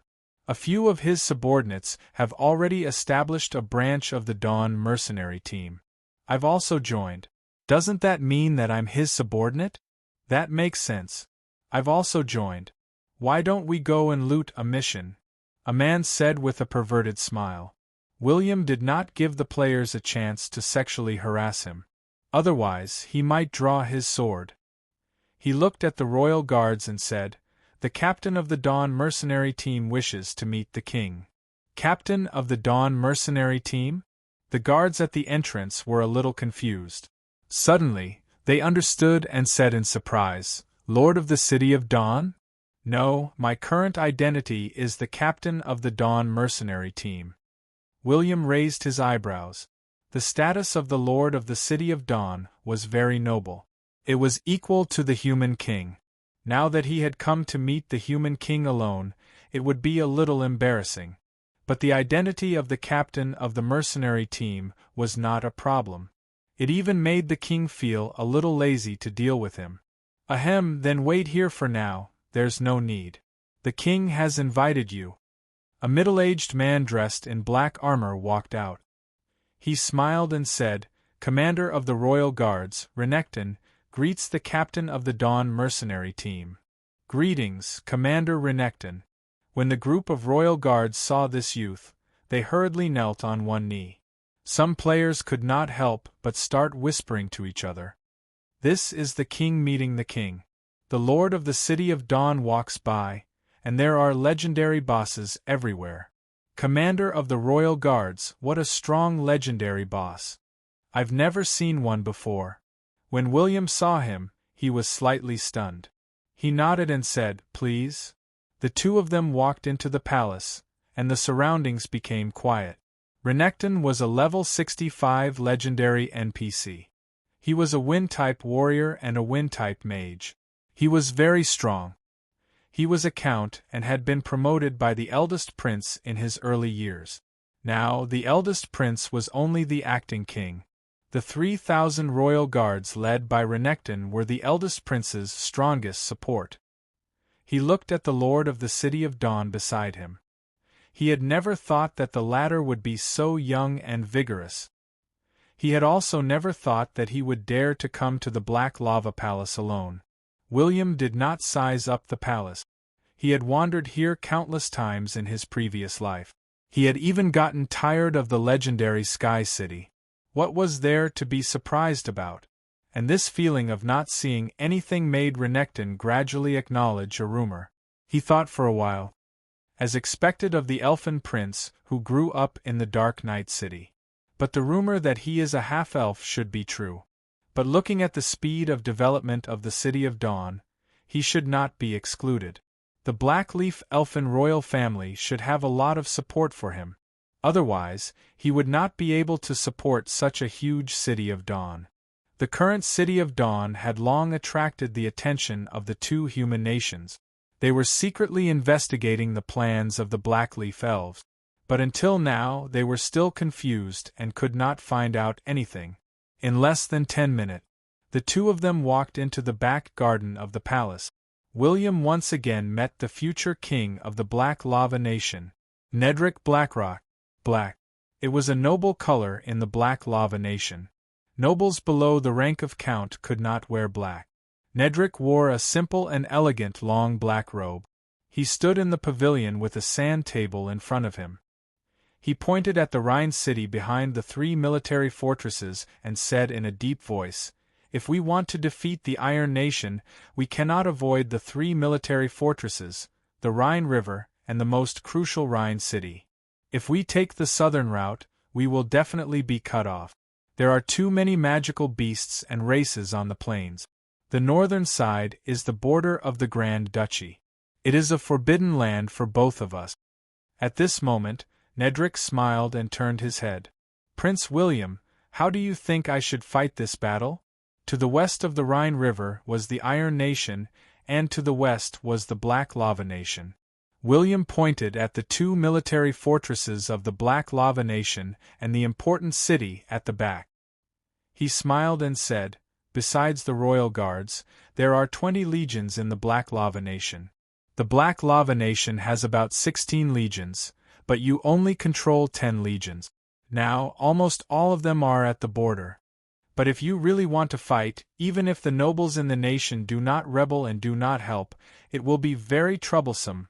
Oh, why don't you tell me who gave you the courage to kill the Rhine City Lord and come here?" Nedrick's smile did not change, but his voice was full of authority. "Liang Jingru?" William pondered for 2 seconds. He did not say the name of this powerful historical figure. He was afraid that he would scare the crown prince. He only said in a deep voice, "Dragging out the time will only be more beneficial to the Iron Nation. Wait for the will of freedom to spread throughout the entire Iron Nation. Do you really think that you will have the chance to face the 60,000 soldiers of the Iron Nation, as well as the professionals and chosen ones who have long wanted to overthrow the aristocratic system? Is this the reason why you want to sow discord between the 2 nations? That's right. Starting the war early is the only chance for the Black Lava Nation to win. If you don't even understand this, why don't you try fighting me?" William did not care and smiled. Nedrick narrowed his eyes. How could he not understand the cause and effect? The Iron Nation was currently being held back by some nobles, but he was also being held back by other princes who were fighting for the throne. He had originally wanted to use a peaceful method to solve the problem of the throne. "I want to settle my brothers, but the time is too short, and the losses are too great." William raised his eyebrows. "I will make Marquis Chris give up on the second prince and support you." "Really?" The crown prince pondered for a while and smiled. "That's right. His subordinate, Count Curry, has a good deal with you. But how will you change Chris' mind? In the face of the general trend, he has no choice but to agree. I intend to support you. Doesn't he understand what this means?" Nedrick's gaze gradually became serious as he looked at William. He did not expect William to have such a deep infiltration of the Black Lava Nation. After thinking for a full 5 minutes, he said, "Give me half a month's time. I will initiate the war. But what else can you do?" "I have a way to lead at least 50,000 chosen ones to participate in the war, and 3,000 real mercenaries." William raised his eyebrows. "The mercenaries under you are good, but the chosen ones are too weak." Nedrick did not trust the chosen ones. He did not approve of these resurrected mutants. In addition, many chosen ones had entered the Iron Nation recently, so he was even more wary. What about Augustine's head as well? Nedrick looked at him deeply. If you really want to kill him, I will let the Legion commander at the front line cooperate with you. Augustine's position was constantly changing, and his growth was extremely fast. He had even led more than 50 super experts to kill Nedrick in the Black Lava Nation. That time, if not for his 500 personal guards risking their lives to protect him, Nedrick would not even have the chance to inherit the throne. Both of them came to an agreement. The main mission had changed. The Black Lava Dukedom would take the initiative to initiate this uncertain battle for power. So, what do you want? Nedrick knew that William would not help him for free. This Dawn mercenary team leader's appetite was definitely not small. I will lead everyone in the Dawn mercenary team to participate in the war. If we lose, I won't take a single cent. But if we win, I want 1/3 of the spoils of war. 1/3 of all the spoils of war in the Iron Nation. William smiled. Nedrick's gaze was calm. Without any hesitation, he extended his hand and said in a deep voice, "Deal." But the two of them held each other's hands. This matter that could not be verified by words was decided just like that. Chapter 132. Why did William want to go to Rhine City to kill someone? Of course, it was to prove his strength and his determination to go against the Iron Nation. The assassination that everyone knew about was his proof of allegiance. It was the basis for William's cooperation with Nedrick. The Iron Nation had been creating trouble at the border, creating a tense situation. But this was done intentionally. They wanted to delay time more than the Black Lava Nation. Gerda wanted to get rid of the remaining aristocrats. He wanted to rope in the chosen ones to work for him. Delaying time seemed to be beneficial to both parties. But the longer the Iron Nation delayed, the more stable the internal situation would be. The Iron Nation, which had more soldiers, would be stronger. But the Black Lava Nation would give up some losses and take the initiative to attack first. The results would be better. Nedrick definitely knew about the internal situation of the Iron Nation. But he did not have the courage to do so. He wanted to use gentle methods to solve the problem of the throne. Now that William, an outsider, had pointed out the secret, he naturally understood that time was pressing. If he could decisively send out his troops, many unexpected things might happen. For example, would the unwilling aristocrats of the Iron Nation have the courage to rebel? Inside the Black Palace, Nedrick looked at the sand table and smiled. If we really take down the Iron Nation, why does the Lord of the City of Dawn think that I will give him 1/3 of the spoils of war? Renekton said in a low voice, because of the large number of chosen ones and his own identity. Of course, as a neutral lord, he will not ask for land. Do you think that even if 50,000 chosen ones appear on the battlefield at the same time, can they destroy a legion? Renekton said again, "No, those chosen ones are just a bunch of loose sand. They are not a match for any army. Even if they can revive after they die, I have observed them. Some of them don't want to fight anymore after dying. Their strength has weakened. This shows that they are very timid." Do you think that Marquis Chris will listen to him? Renekton hesitated and said, "No. But in the face of the general situation, Marquis Chris must be completely loyal to you." Nedrick, who was dressed in a black robe, laughed. He laughed happily. A half-elf with a dirty bloodline? Why should I share the spoils of war with him? I have placed the spoils of war on this land. Will he dare to lead his troops to snatch them? Your Majesty is wise. Renekton knelt on one knee. There was only worship in his eyes. William didn't know what Nedrick was thinking, and he didn't care if Nedrick would abide by the agreement. At this time, he had already arrived at the mansion of a count. A young man dressed in a luxurious black robe was serving him tea and pouring wine. William drank a mouthful of fruit wine and smiled. "Curry, your account. You'll lose face if your servants see you like this." Curry glanced at the scantily clad female slaves, waved his hand to dismiss them, and smiled indifferently. "My respect for Sir is like that of a mortal to a god, far from being expressed by pouring tea and wine." I hope Sir Lord can understand. Curry. Yes. Curry saw that William's tone was serious. He immediately stood up and came to his side to listen. William played with the wine glass and suddenly said, "Do you only want to be a count in this life?" Gulp. Curry gulped and said excitedly, "I still want to be a marquis, just a marquis?" William sighed in disappointment. He stood up and was about to leave. "My lord." Curry suddenly knelt on one knee in front of William, clenched his fists, and said in a low voice, "I have 1,000 soldiers under me, and they aren't very strong. I know how strong a person is in order to have the same level of ambition."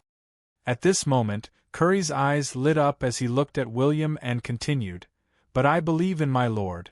If my lord supports me, I can stand higher and see further. I also believe that my lord doesn't just want me to be a marquis."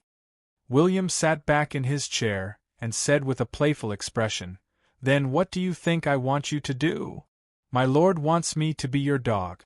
If my lord wants me to be a marquis, I will be a marquis. If my lord wants me to be a duke, I will be a duke. But no matter what, I will always be my lord's dog." Curry prostrated on the ground, his eyes filled with the desire for power. If one wasn't a true aristocrat, they would never know the feeling of having power. How awesome it was! That was right. It was awesome. This was a very simple word, but it could clearly express everything. You could imagine the most beautiful woman in your territory, the goddess in other people's eyes. She would climb into your bed in the middle of the night and use all kinds of methods to please you. You could say that a deer is a horse, and all the people with a lower rank than you would have to suck up to you. They would say that you are right and that the deer is a horse. You could do whatever you want. You would be the king of your territory. The prerequisite was that these rights would only be effective in your own territory. Curry wanted to have more power. William also smiled, a smile that was almost the same as Nedrick's. He lifted Curry's chin with the tip of his foot and looked into his eyes, which were full of desire. He chuckled. "Remember, as a dog, you have to understand that even if you are the future king, you are still my dog. You are just a dog whose power has been taken away from me. However, it is still a little difficult for you to become the king. But at least you can become the most powerful person under the king." Curry was almost trembling as he prostrated on the ground. He kept kissing William's shoes, as if he was trying to lick all the dust off his shoes.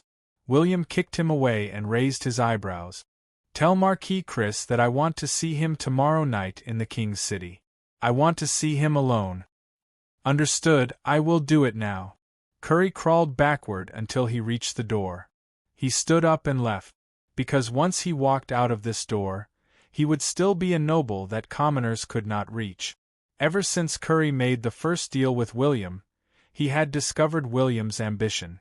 In the following year, William's ambition was like the city of dawn. It rapidly expanded and became stronger.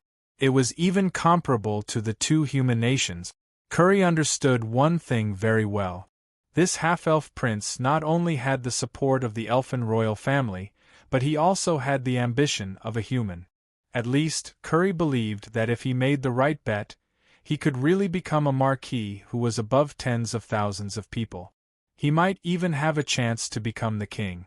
Curry also understood that if he did not change, he would reach the end of his count status. If he wanted to climb higher, it would be as difficult as ascending to heaven. But he had ambition. He had the ambition to climb higher. Power. How fascinating was this! Only when one had power would he be able to taste the wonderful feeling of having power. This was also the key reason why many people in power did not want to give up their power, even if they were about to die of old age. From Master's arrangements, it seems that he wants to start a war. He wants the two nations to go to war so that he can benefit from it. But what does Master intend to do to make both nations fall into his hands? Curry could not understand. He also knew that this was not what he should think. His strength was very average. Hence, he was like a dog, trying to think of ways to deceive Marquis Chris. William watched Curry leave, and the corners of his mouth slightly curled up. The aristocratic system was not very good, but he liked it very much. He had never intended to overthrow the aristocratic system. Since I have become an NPC, I have to understand one thing. I only have one life. William stood up and narrowed his eyes. If I want to control my own fate, I have to first become a controller of power and authority. He clenched his fists. The power in them could destroy an ordinary wall. He shook his head. It's not enough. I don't have enough power and authority. I don't even have the ability to destroy a city wall. What do I count for in this world? What I want is not that simple. William walked out of the door and looked up at the sky. No one knew how big his ambition was. Perhaps. How high the sky was. How big was his ambition? Perhaps. It was not that simple. Chapter 133. Prompt. You have triggered the mission War of Power. This was the new mission that William had received after his conversation with Nedrick that day. War of Power. After discussing with King Nedrick, you have decided to fight the Iron Nation together and obtain 3% of the spoils of war after victory. Mission Introduction. The King of the Gods world is the representation of desire, power, and strength. You are a weak chosen one. If you cooperate with the king of a human nation, aren't you asking a tiger for its skin? Mission Difficulty. First round. The number of members in the Dawn mercenary team has increased to 50,000. 2, 3, 4, 5, 6/50,000. Mission Reward? Remarks. I don't know how you managed to get this mission, but your chances of completing the mission are definitely less than 1%. A friendly reminder. Delete your account and start again. William glanced at the unexpected evaluation and ignored it. The game evaluated him according to his level and treated him as a player, not a legendary boss with a faction of his own. But you're so flirtatious. William was too lazy to complain. He left Curry's mansion in the city and walked on the street that was paved with black rock. There were many people on the street and there were many shops on both sides of the street. Most of them were players who blocked the entrance of the shops and kept shouting.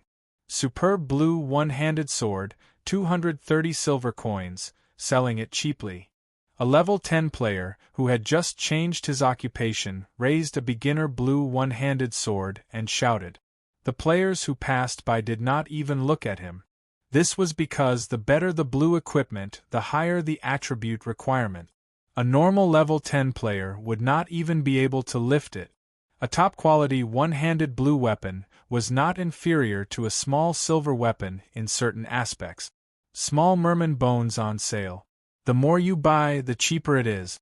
100 pieces for 5 silver coins, 1,000 pieces for 60 silver coins. A strong-looking player raised his eyebrows. There's a mission for small merman bones. Give me 3,000 pieces. Okay, 180 silver coins, 30 silver coins cheaper. The seller decisively threw out a huge bag and some bones. That's good. So cheap. William raised his eyebrows. 100 pieces for 5 silver coins. Why did 1,000 pieces become 60 silver coins? He glanced at the exposed chicken bones and could not help but twitch his mouth. He did not dare to say anything. However, he was like a firefly in the night, always so eye-catching. Soon, someone realized that he was a legendary boss. The handsome prince ignored the players. Instead, he pretended to look around as if he wanted to buy something. Many players came up to him to sell, but he just glanced at them and continued to stroll around. Holy sh*T, isn't that the guild leader? What does he want to buy? Who knows? He just took out his stuff and sold it. Legendary tycoons like him are all idiot. What a scam.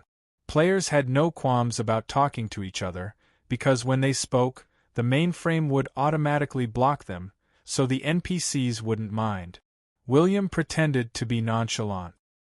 He wandered on the street for a long time and met many members of the Dawn mercenary team. When these players greeted him, William would nod proudly. Not long after, the city lord stood in the busiest commercial area and looked at the players surrounding him. He glanced at them. Most of them were level 12 or 13 professionals. Many of them were close combat, but there were too few magic users. He could hear some players who wanted to form a team saying, "Let's find the city lord first and see if we can get a mission. Later, we'll fight the small mermen. But we can't have magic users. They only know how to make fireballs and ice arrows." The group of magic users could only gather together, confused. They were wondering if there was a way out. First, they could only delete their accounts and start from scratch. Second, they could bear with it. Whether they were strong or not depended on the version. If they did not die, they would succeed sooner or later. Third, they could spend money. Once they spent money, they would become stronger. They could get a set of gold equipment and a big orange weapon. Then, they would be strong in any version. Fourth, someone had already thought of a new idea. They could focus on magic users and support them in close combat. They could walk the path of Gandalf, but William really wanted to tell them that when God closed a door for you, He would often close the window as well. Of course, this was only for the unlucky and poor. While William was thinking about how to issue missions to get more benefit, a figure suddenly blocked his line of sight. It was a female player. She had big breasts, long legs, and a perky butt. Most importantly, she was pretty. She was an elf. She moved closer and said coquettishly, "Leader, I'm Meng Meng under your command. Do you still remember me? I'm a member that you personally accepted. Leader, do you have any missions for me to do?" William used his insight. Her name was Meng Meng Little Fairy. He had not seen her in his previous life, but why did this name sound familiar? He frowned slightly, as if he was thinking about something. After a while, he said, "Oh, I personally accepted you into the mercenary team?" Yes. Of course. Leader, you must be too busy and have forgotten about me. But if you have any missions, you can tell me. I'll definitely do it with my life."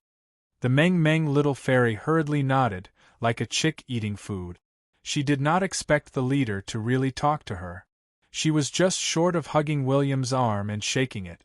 Fortunately, William had never been a boss who was obsessed with women.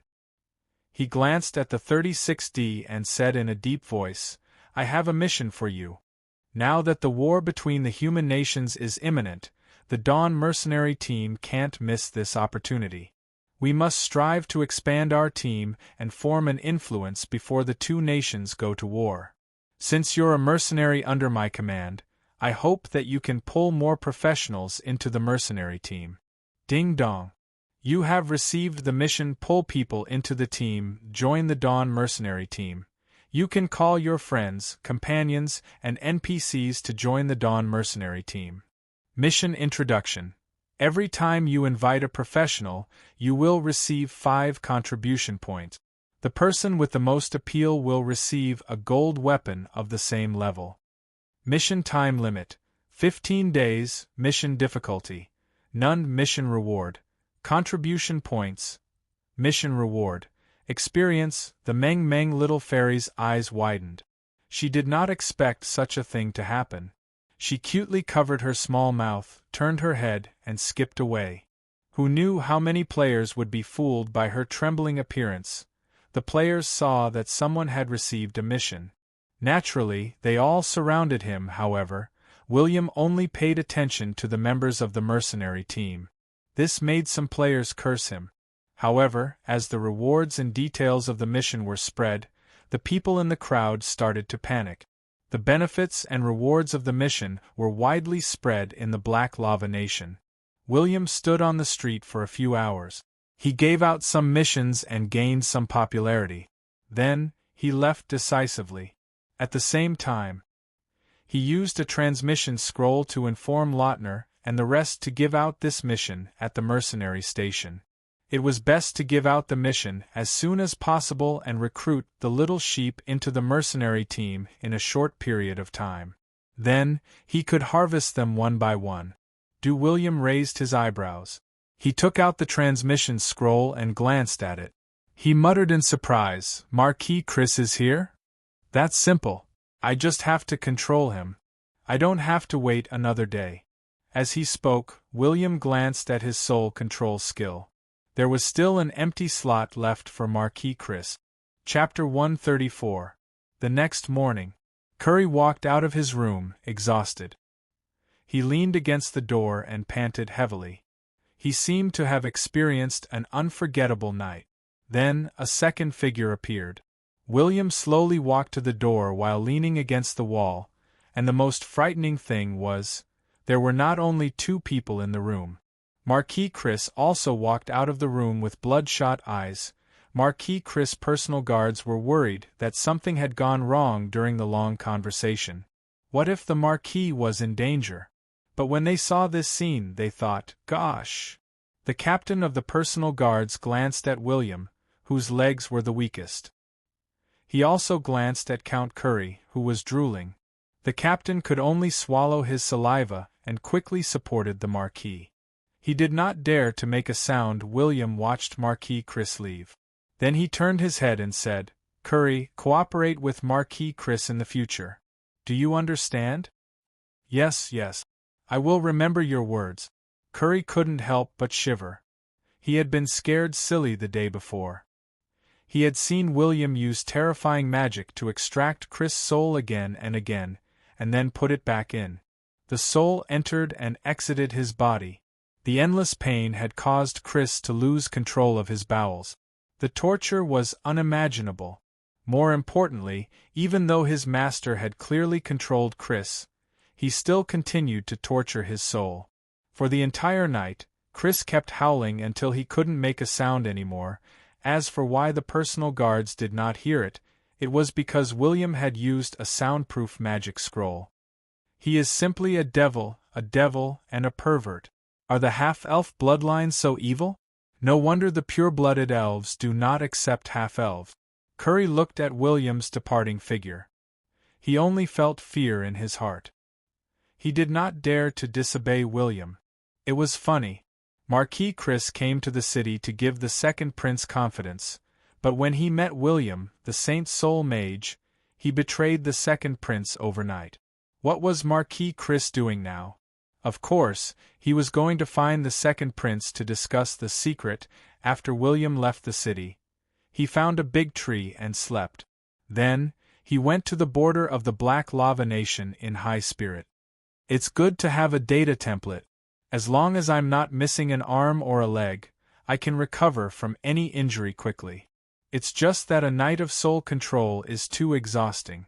William rubbed his aching head. Ever since he found the psychological shadow control method, he never thought of using it once a day to completely control the enemy's soul after a long period of time. In short, Marquis Chris's mind was tortured to the point of collapse, and the soul imprint was a success. But there seems to be a problem with this method. If the soul of the person being controlled is too strong and their willpower is indomitable, it is very likely that they will not be branded with a soul brand even if they are tortured to death, even if they are tortured until they become idiot. Fortunately, Marquis Chris isn't that strong-willed. William stroked his chin. One was to boil the frog in cold water, while the other was to use force. It was definitely easier and more convenient to boil the frog in cold water. The only problem was that it was too time-consuming. But what William lacked now was time. He walked on the road of the Black Lava Dukedom. There were not many players around. He could only see some commoners plowing the field. There were no accidents along the way. When he arrived at Black Lava City, he noticed that there were many players and patrolling guards gathered around the city. He raised his eyebrows and walked over in big stride. It's the 13th one. This level 45 patrol leader was killed instantly. The assassins of the Iron Dukedom are too ruthless. It's not that simple. I feel that the Iron Dukedom is about to attack, a player said confidently. The Lord of the City of Dawn is here. Someone suddenly pointed at William. Many players turned to look at him. Now, the players understood some things. The City of Dawn was considered a neutral territory and could not take the initiative to attack the human nations. Lord William was not an honest person, so he participated in the war in the name of a mercenary team. But what benefits could he obtain? The players did not dare to think about it. But the players of the Black Lava Dukedom had found their backbone. The king of the Black Lava Dukedom was not interested in them, but they could join the Dawn mercenary team and participate in the war. Although the players could form their own teams, the big guilds and clubs were not united. It would be a problem to choose a commander. Now that the legendary boss William had suddenly appeared, it could only be said that he had appeared at the right time. Meanwhile, a tall and muscular man with a cold expression walked out of the city.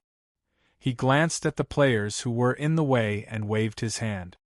"Get out of my way. Ayaya, why are you so fierce?" The legendary boss did not say anything. "You're just an epic, that's right. I'm standing here.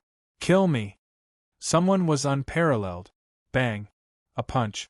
The player was sent flying tens of meters away. When he was about to land, he transformed into white light and disappeared. The iron-headed guy was dead. The player beside the iron-headed guy decisively took a step back and gave him a thumbs up. "I'm convinced. Let's talk things out. Don't attack first." Hence, the players either chose to leave to do their missions or gathered behind William. On the Gods Forum, the players discovered a problem. The Lord of the City of Dawn did not seem to attack the players. His attitude towards the players was also very good. "Dawn Commander, welcome. I've been waiting for you for a long time," the tall man said in a deep voice. His gaze was solemn. He was the Legion commander of this important city. He was also a count, but William preferred to call him by his nickname, Violent Dragon. Although William was very familiar with this guy, he still used his insight on him. Violent Dragon level 65 bloodline potential, epic endowment, iron skin. Increases defense by 20%. Any physical attack will be reduced by 130 point. Endowment. He's only level 65, but he has 25,000 health points. No wonder he's the most reckless muscleman in the novice village. William nodded in admiration. There were only 3 legendary bosses in the Black Lava Nation. There were 4 in the Iron Nation. But this guy called Violent Dragon was far more useful on the battlefield than the other legendary bosses. It could not be helped. The iron skin was too strong. The 20% increase in defense was already very powerful. Furthermore, he had the special effect of reducing 130 points of damage. 130 points of damage seemed useless, but this was the novice village. Most of the enemies were beginner-level and middle-level professionals. Normal professionals had no advantage against an epic Violent Dragon. Now that he had the special effect of reducing 130 points of damage, even the battle energy shield could not be broken. He looked at the corpse on the ground. He could only say that the execution team of the Iron Nation was too arrogant. They dared to assassinate someone at the city gate. They did not give the Black Lava Nation any face. "Legion Commander Violent Dragon, it's nice to meet you." William smiled and extended his hand. Violent Dragon raised his eyebrows. He extended his huge, steel-boned hand and grabbed the slender hand. Crack! The sound was ear-piercing, crisp, and penetrating. Many players inhaled a cold breath. What they were worried about had happened. But Violent Dragon's health bar lit up. Chapter 135. Violent Dragon was 2 meters tall and as strong as a black bear. He was able to become a Legion commander. This meant that his brain was not just made up of muscles. He also had a brain that was filled with water. He said in a low voice, "The Iron Nation conducted a total of 13 assassinations, and all of them were successful. They went around 2 military fortresses and killed 33 of our officers and 246 soldiers. They even discovered one of our supply lines. If not for the large number of soldiers following us and my personal guards nearby, our losses would have been even greater." The Iron Nation's assassination targets are all middle-level officers. Their motive is self-evident. They want to deplete the basic management personnel of the Legion, thereby affecting the morale of the Legion. Based on the movements of their legions and the number of times they have been supplied, it is clear that they are about to attack. After he and William entered a room, he did not request to shake hands again. He pretended to forget about the previous display of strength and directly introduced the recent assassinations. William glanced at his trembling right hand and looked at the markings on the map. He nodded and said, "The scouts, the patrol team, and the supply team are all assassination targets. Have you ever thought of setting up an ambush?" Violent Dragon gritted his teeth and said, "We have, but it was ineffective. If we want to ambush Augustine's execution team, we have to have a small number of people. We have to be strong and unfamiliar with the members. If not, based on their cautiousness, they will definitely guess that it is a trap." He pointed at the map. With such an agile and powerful execution team, the connection between this city and the two military fortresses has been cut off. Does the commander of the Dawn Army have any plans? William stroked his chin and pondered. He had heard about the powerful execution team in his previous life, but he did not want to fight them head-on. He was afraid that they would be too much of a bully, so he had not interacted with them. But according to the information on the forum, the average level of the execution team was 50+. Their lowest bloodline power was at least at the Grandmaster level. It would not be easy for them to be surrounded.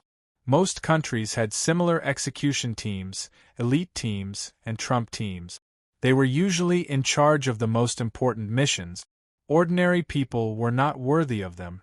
If they wanted to kill someone, they would kill the most important people. They were violent, perverted, and crazy killers that could not be stopped. And this was the boss team. It was similar to how William had selected the elites of various legions to assist him in slaying the dragon. It was the same for the 300 Dragon's Blood Warriors. However, the execution team led by the legendary Augustine was too strong. According to the internal strife in the Black Lava Dukedom, there was no way to send so many experts to fight against them. After all, experts did not come from nowhere. The execution teams of these duchies were usually formed from the various armies. "But I know where you are hiding." William pushed away the astonished Violent Dragon and placed 3 small flags on the sand table. Violent Dragon took a closer look and immediately understood William's intention. He muttered, "The ruined Devil's Den, east of the Rhine River crossing, the last location. Are you serious? It's up to you whether you believe me or not. I advise you not to act rashly. I know these 3 locations, but I don't know where they are hiding." William raised his eyebrows. The last location was under the city. No one knew that there was an underground tunnel under the city that connected to a place 10 miles away. "I won't act rashly and alert the enemy. But it's obvious that this tunnel was not dug recently. It was dug a long time ago in preparation for an emergency. It seems like the Iron Dukedom has been playing this game for a long time." Violent Dragon was shocked. Ever since the Black Lava Dukedom and the Iron Dukedom were established, they had been at odds with each other. They had started plundering wars and even wars of conquest. In the history of the Black Lava Dukedom, there were a total of 3 times when the country was in danger of being destroyed. Under those circumstances, they had no choice but to abandon their border cities and rely on the Black Lava Royal City to resist the attack. If the tunnel had been dug at that time, it would be understandable. After all, the 3 empires had once said that the conquest wars of small human nations were not allowed to last more than a year. However, the Iron Dukedom already had a plan. They made a big move and seemed to want to conquer the Black Lava Dukedom within a year. William admired the rules set by the 3 human empires. The reason for setting this rule was very simple. They were afraid that there would be too many civilians and human professionals. This was because the wise men of the empire were very smart. They knew that the desires of humans were almost limitless, and that power and power were what every king wanted. If there were continuous wars between small nations, the foundation of the humans would be greatly damaged. Then, they would definitely not be able to stabilize the legendary continent. Perhaps they would be like the elves in the past and retreat from the prosperous areas of the legendary continent. So, ever since this rule was set, human nations could not easily start wars. Because they could not destroy a nation within a year, other than what they had seized, they could only retreat 1,000 miles and return the land and cities. But the weak nations were all clever. Usually, before the war started, they would move away the civilians, property, cattle, and sheep at the border cities. They would not even leave a single hair behind. In other words, if they could not destroy a nation, they would not be able to obtain the greatest benefit. Instead, they would have to spend a lot of money, resources, and manpower. Violent Dragon had a headache. It was inevitable that there would be some spies in the city. There were no spies in the military fortress, but there would definitely be people guarding it. If the Black Lava Dukedom sent out a large number of soldiers, the execution team would definitely know. So, it was undoubtedly impossible to encircle 3 hiding places at the same time. If you want to destroy the execution team, there is only one possibility. At this moment, Violent Dragon looked deeply at William. The corners of William's mouth twitched. He hurriedly waved his hand. If you want me to be the bait, sure. Tell me the benefits first. You have clearly talked to the king and agreed to get rid of Augustine. Violent Dragon was a little angry. He raised his fist again, but under William's gaze, he slowly lowered his fist. William had a nonchalant expression as he said, "That's a different matter. I talked to him about the final success or failure and the spoils of war. Now, if you want me to be the bait to get rid of Augustine, there will definitely be benefit." The corners of Violent Dragon's mouth twitched. The Duke had really told him that William was a half-elf and was very greedy and cunning. So, he did not intend to continue delaying and directly said, "Then, Lord of Dawn, please change into our armor and lead the patrol team to be the bait. As for the benefits, I will reopen the slave trade. What do you think?" At this moment, Violent Dragon smiled. He felt that he had definitely grasped the weakness of the Lord of Dawn. "No." William decisively shook his head. He laughed. "I'm just a small city. Why do I need so many people? Then what do you want?" Violent Dragon raised his eyebrows. Wasn't William the largest slave buyer in the southeast corner? William rubbed his fingers. "I'm the leader of the mercenary team. In a few days the war will start. Shouldn't I obtain some benefits for my subordinates in advance? You can contact your king." Violent Dragon looked at William's despicable expression and could not help but want to beat him up. According to logic, this kind of matter was not up to him. But William wanted to use this request to disgust Violent Dragon. He did not negotiate with the king face to face. He wanted to make things difficult for them. Especially since he knew that Violent Dragon could not escape for too long. After bargaining, they decided on the price of the Dawn mercenary team during the war. Each person would get 10 silver coins a day, excluding experience. Not much, not much. I'll take another 2 silver coins. With 50,000 people, I can earn a hem. How much tax do I have? William rubbed his fingers and happily went to be the bait. Chapter 136. As a mature legendary boss, William would never be ordered around by others. For example, he would definitely not wear his black lava equipment and pretend to be a patrolling guard. This method of bait was too low-level.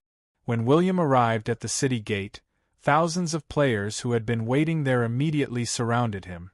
It was not easy to encounter a legendary boss, and it was even harder to find a legendary boss who liked to give out missions. Especially an NPC with such good looks, it was worth it for the ladies to form groups and be his protectors. "Wah, wah, wah, my prince has become more handsome. What do you want? I also," bang. A fireball suddenly exploded.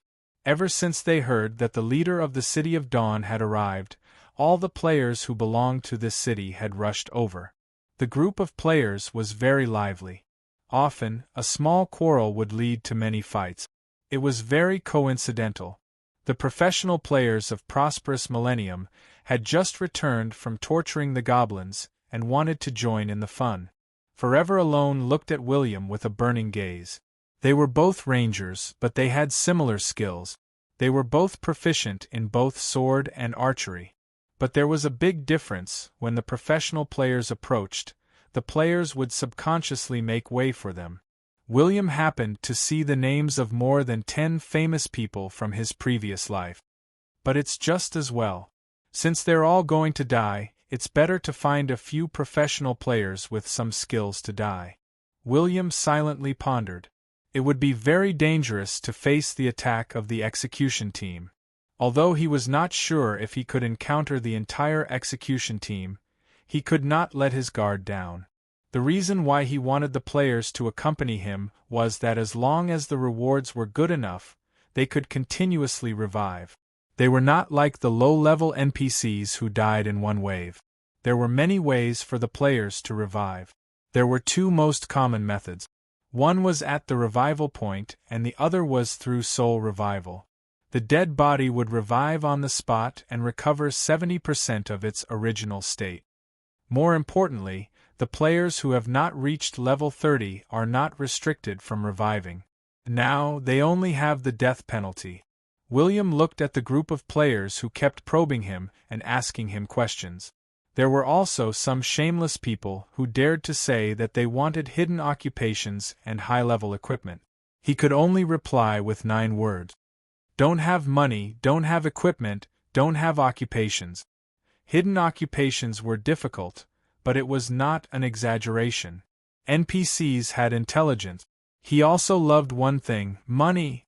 Many players could not complete the NPCs' quests, but they could use money to increase their favorability, or even kill the NPC to the point where they could use it to obtain a hidden profession. Friendly reminder: that's what tycoons do. That's because NPCs with hidden professions charge very high prices. I didn't expect there to be mercenaries under my command in this city. I need to choose some warriors to accompany me on a mission. Who's willing? William asked, raising his eyebrows.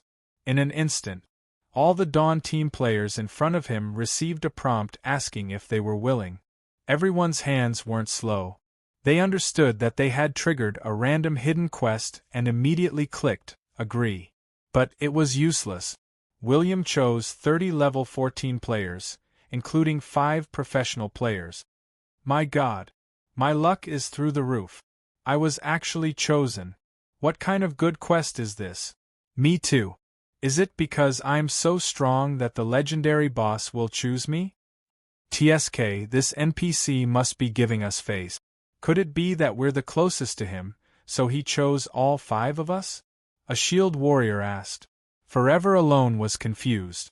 He shook his head to show that he could not understand. Ding dong. 30 players received the quest at the same time. Bait. You will wear the armor of the Black Lava Patrol team and act as bait to lure out the Iron Nation's execution team. Mission Introduction. What is bait? Just go to hell. Difficulty: C. Reward: 3,000. Experience reward: 10 silver coins. Silver coins. Oh my God, the reward is unlimited. As expected of a legendary boss. Someone read the mission information and laughed so hard that he couldn't close his legs. Forever Alone also gasped. Is this a suicide mission? That's right. The bosses already know that we're the chosen ones. We're not afraid of death. The more we die, the better the reward. Tisk TSK, a suicidal quest. I can send him to bankruptcy. Another pro player laughed. William waved his hand and brought them to the military warehouse to change their equipment. When he arrived, he crushed an illusion scroll in front of himself. In the next moment, the players who were changing their armor were dumbfounded. The handsome William had transformed into a middle-aged elder wearing a magic robe. Gosh, what's this? A player touched His palm passed through the magic robe and touched the cold armor. He didn't touch what he wanted to touch, Forever Alone widened his eyes. Illusion. It's very realistic. My insight doesn't work.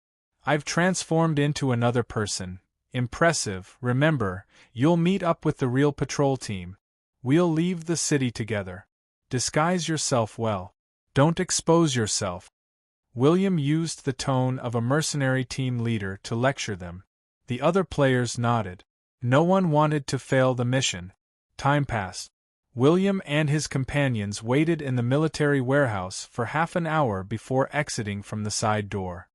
They met up with the other 30 patrol team members. They formed a team of 61 and headed towards one of the military fortresses for inspection. The dilapidated Devil's Den was located not far from the military fortress and the important city. The Devil's Den, which used to have dark creatures, had slowly closed due to the instability of the teleportation portal. Now there were no more dark creatures. It had become a temporary hiding spot for the execution team. In the dark cave, magic lamps were lit. Only 20 members of the execution team were resting or meditating to train their battle energy. The other 30 members were carrying out the mission of killing the leader. There's a mission. An epic warrior's eyes lit up when he heard the voice. The others also looked at the transmission scroll on Augustine's body. Augustine, who was meditating to train his battle energy, exhaled. He opened his eyes and picked up the scroll at his waist. A team of 60 members, and there's a middle-aged mage? Augustine raised his eyebrows. Mage? Is this an inspection team? How can they send out an inspection team at this time? It seems like the internal environment of the Black Lava Dukedom isn't any better than ours. A Grandmaster Ranger pouted. Augustine glared at him. He stood up and picked up his Dragon Slayer blade. He said in a deep voice, "Let's set off now. The mage is the most important. As long as we can kill him, we don't have to care about the rest. Leader, even if they have 600 members, can they defeat us?" Another epic assassin laughed. Augustine shook his head. "Let's be cautious. I just received a message saying that the Lord of the City of Dawn has also gone to that important city. It's not a big mistake to be careful. What's there to be afraid of? No matter how powerful the Lord of the City of Dawn is, even if he's in the team, we can still kill him." Augustine raised his eyebrows but did not say much. The message had stated that the team of 61 members was not considered strong. It seemed that there were many beginner professionals, who were the chosen ones who loved to help others. He understood the strength of the execution team. However, he had experienced the setback of failing to slay a dragon. He swore that he would not fail again. Chapter 137. The patrol team advanced on the road. There were forests on both sides of the road. Besides William, the rest of the team walked, so they did not advance very quickly. Forever Alone followed beside William as his personal guard. He silently played the video. Since he was acting as bait, danger could befall him at any time. Hence, he had to record the moment of his death. He hoped that he would improve after watching it a few more times. Yes, he knew that he was here to die. He did not expect to achieve anything, but his death had to be worthwhile. Even if he could not improve after watching the video, it was good to watch William's true combat power. This could also show the difference in power between them. At least, he could confirm that he would have a chance to defeat William in the future. All the players were looking forward to the upcoming battle. The players from the City of Dawn continued to dig out hidden information. Many players were curious about how strong this half-elf was. Blackleaf elfin royalty? Was he chased away by the elfin royalty, or was he supported? The biggest beneficiary of the dragon-slaying battle was a true dragon slayer. He was the lord of the city who controlled 5 legions. He also had a large mercenary team. In addition, he had heard of 300 dragons' blood warriors, but had never seen them before. It's too mysterious. If it wasn't for the fact that the neutral lords have no backing and cannot invade the human nations, the balance of this war would have been tilted. Although the City of Dawn is small, there are too many bosses. Forever Alone sighed. After the Black Lava Nation players lost the attention of the local powers, they naturally looked for a way out. Within a short period of time, 10,000 players had sought refuge in the Iron Nation. Now, there were only 40,000 players in the Black Lava Nation. Although there were new players appearing, the symbol of freedom often filled the forum. It attracted many new players to choose the Iron Nation as their beginner's village. But who says that the final victor is the most powerful? This is clearly a magical system. The freedom of the small nations is fine, but it's ridiculous to start a war in the name of freedom. Forever Alone narrowed his eyes. He wanted to take a gamble. If he lost, he would just be lagging behind by one version. It was not a big deal. In particular, he valued the Glory team leader, Chuliochio. This old rival of his was very ruthless. In the previous virtual game, Chuliochio had been able to choose the right faction every time and increase his strength. Since Chuliochio had chosen the City of Dawn, it meant that William had better things. It was not just the benefits of the mercenary team. The key is still to look at the general trend.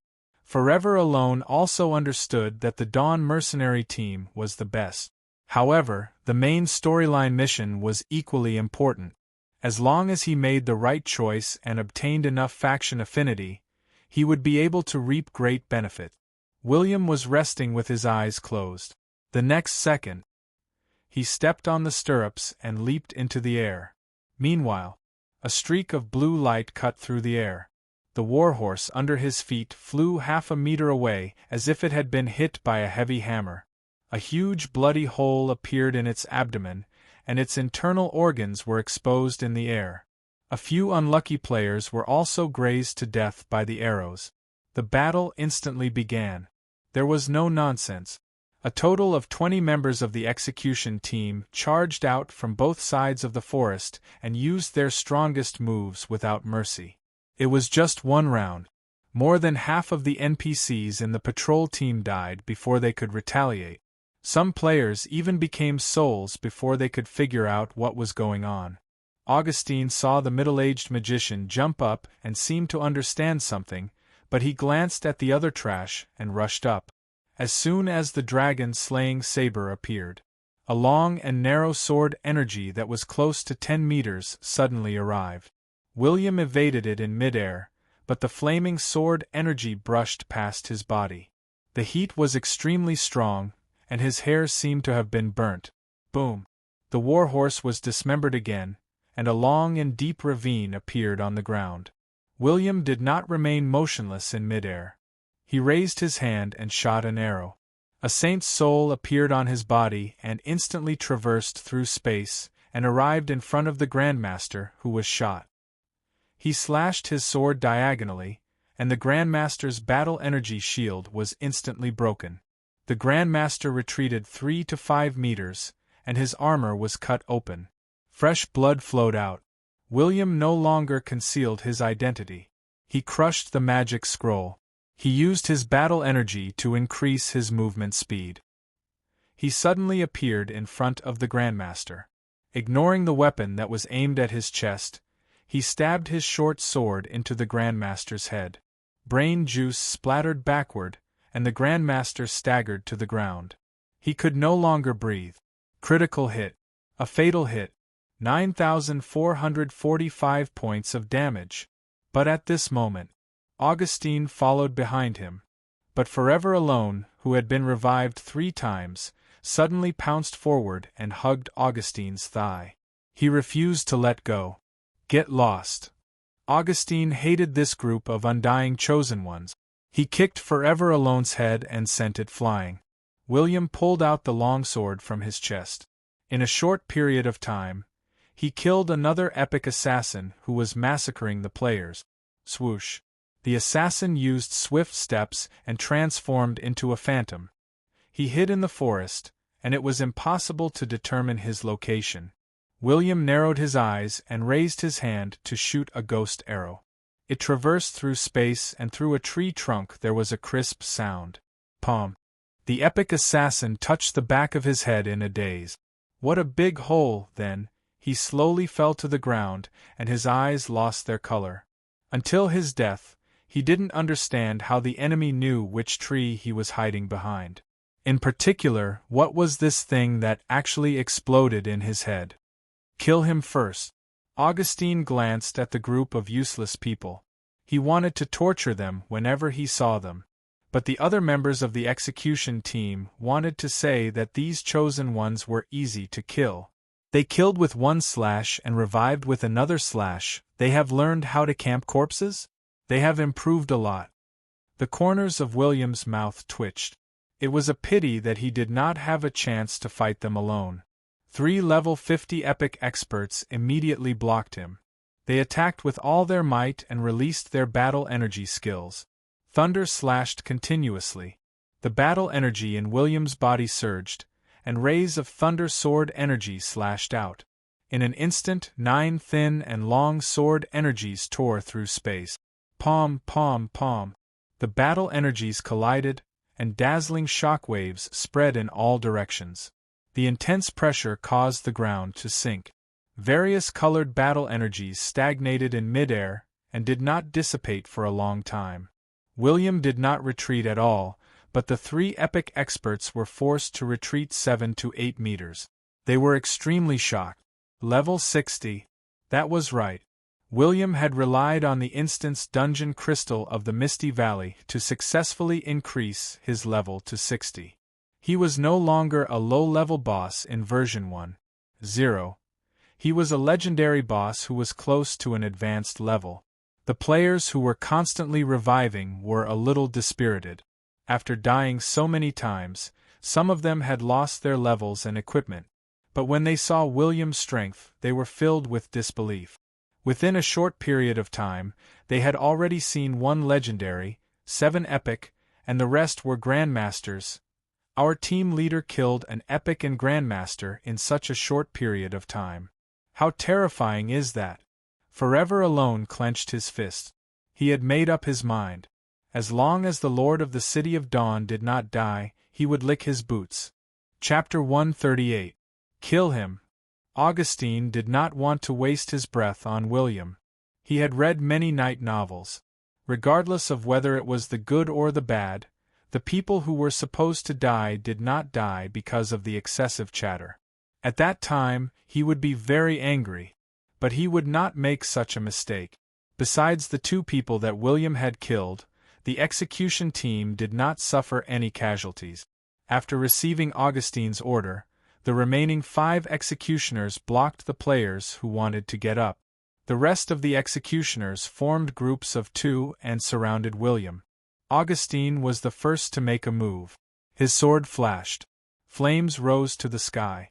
William blocked with both swords, and the ground beneath his feet cracked. A figure appeared behind him, and stabbed his sword at his back. The assassin suddenly dodged, and the sword pierced his abdomen. Fresh blood splattered on the assassin's face. William did not care about his injuries, nor did he care about the assassin behind him. Instead, he kicked in front of him. Augustine used one hand to block his brother, fearing that he might be injured.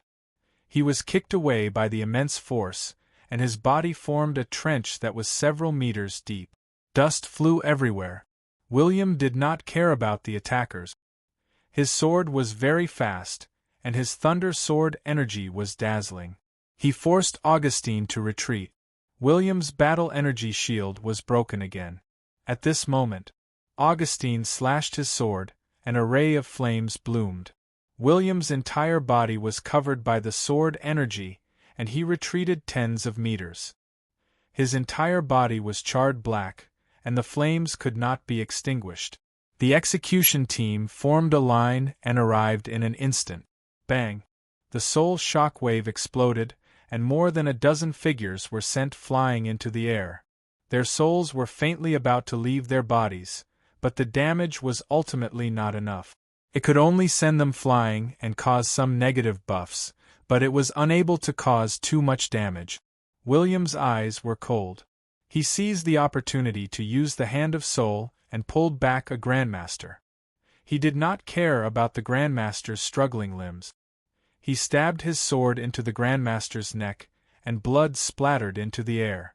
Augustine charged forward, and William pulled the Grandmaster and retreated. Sacrifice. The translucent soul was pulled out by William and absorbed into his body. His health points rapidly recovered. Slay the dragon! Augustine shouted angrily. The sword flashed, and a fire dragon rushed out from the sword. William threw the corpse towards the fire dragon sword. The fire dragon roared and opened its mouth, swallowing the corpse in one gulp. Without stopping, it arrived in front of him. Jean Long, William sneered and raised his head. He activated his battle energy shield, and both his swords shone with sword energy. Bang! The sky was filled with flames, and the fire dragon was cut down. Light blue lightning flashed within, and the shock waves spread out in all directions. The trees on both sides were already on fire. A silhouette rushed out of the explosion and collided with Augustine. The two rolled on the ground, leaving a deep dent in the ground. They got up almost at the same time. But the sword landed on William's head. The battle aura shield shattered, and the Dawn helmet, which had a high defensive power, was split in half. William, with his long, charred hair, raised his head ferociously.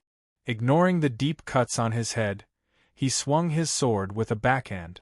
Do-chi cut, light of dawn. The long and narrow sword chi pierced through the epic warrior's neck.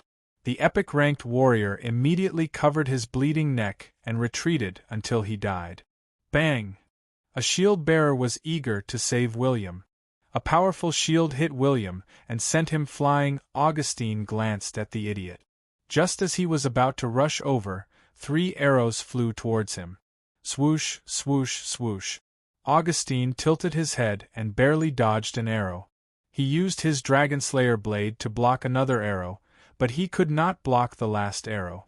The arrow pierced straight into his glabella and exploded with a bang. Augustine's head was thrown back by the explosion. In the next second, he lowered his head and widened his eyes to stare in front of him. He clenched his fist at William's position. Flames soared into the sky. They were tens of meters tall, like a pillar of fire. Fire magic. William, who had yet to land, was hit by the pillar of fire and sent flying again.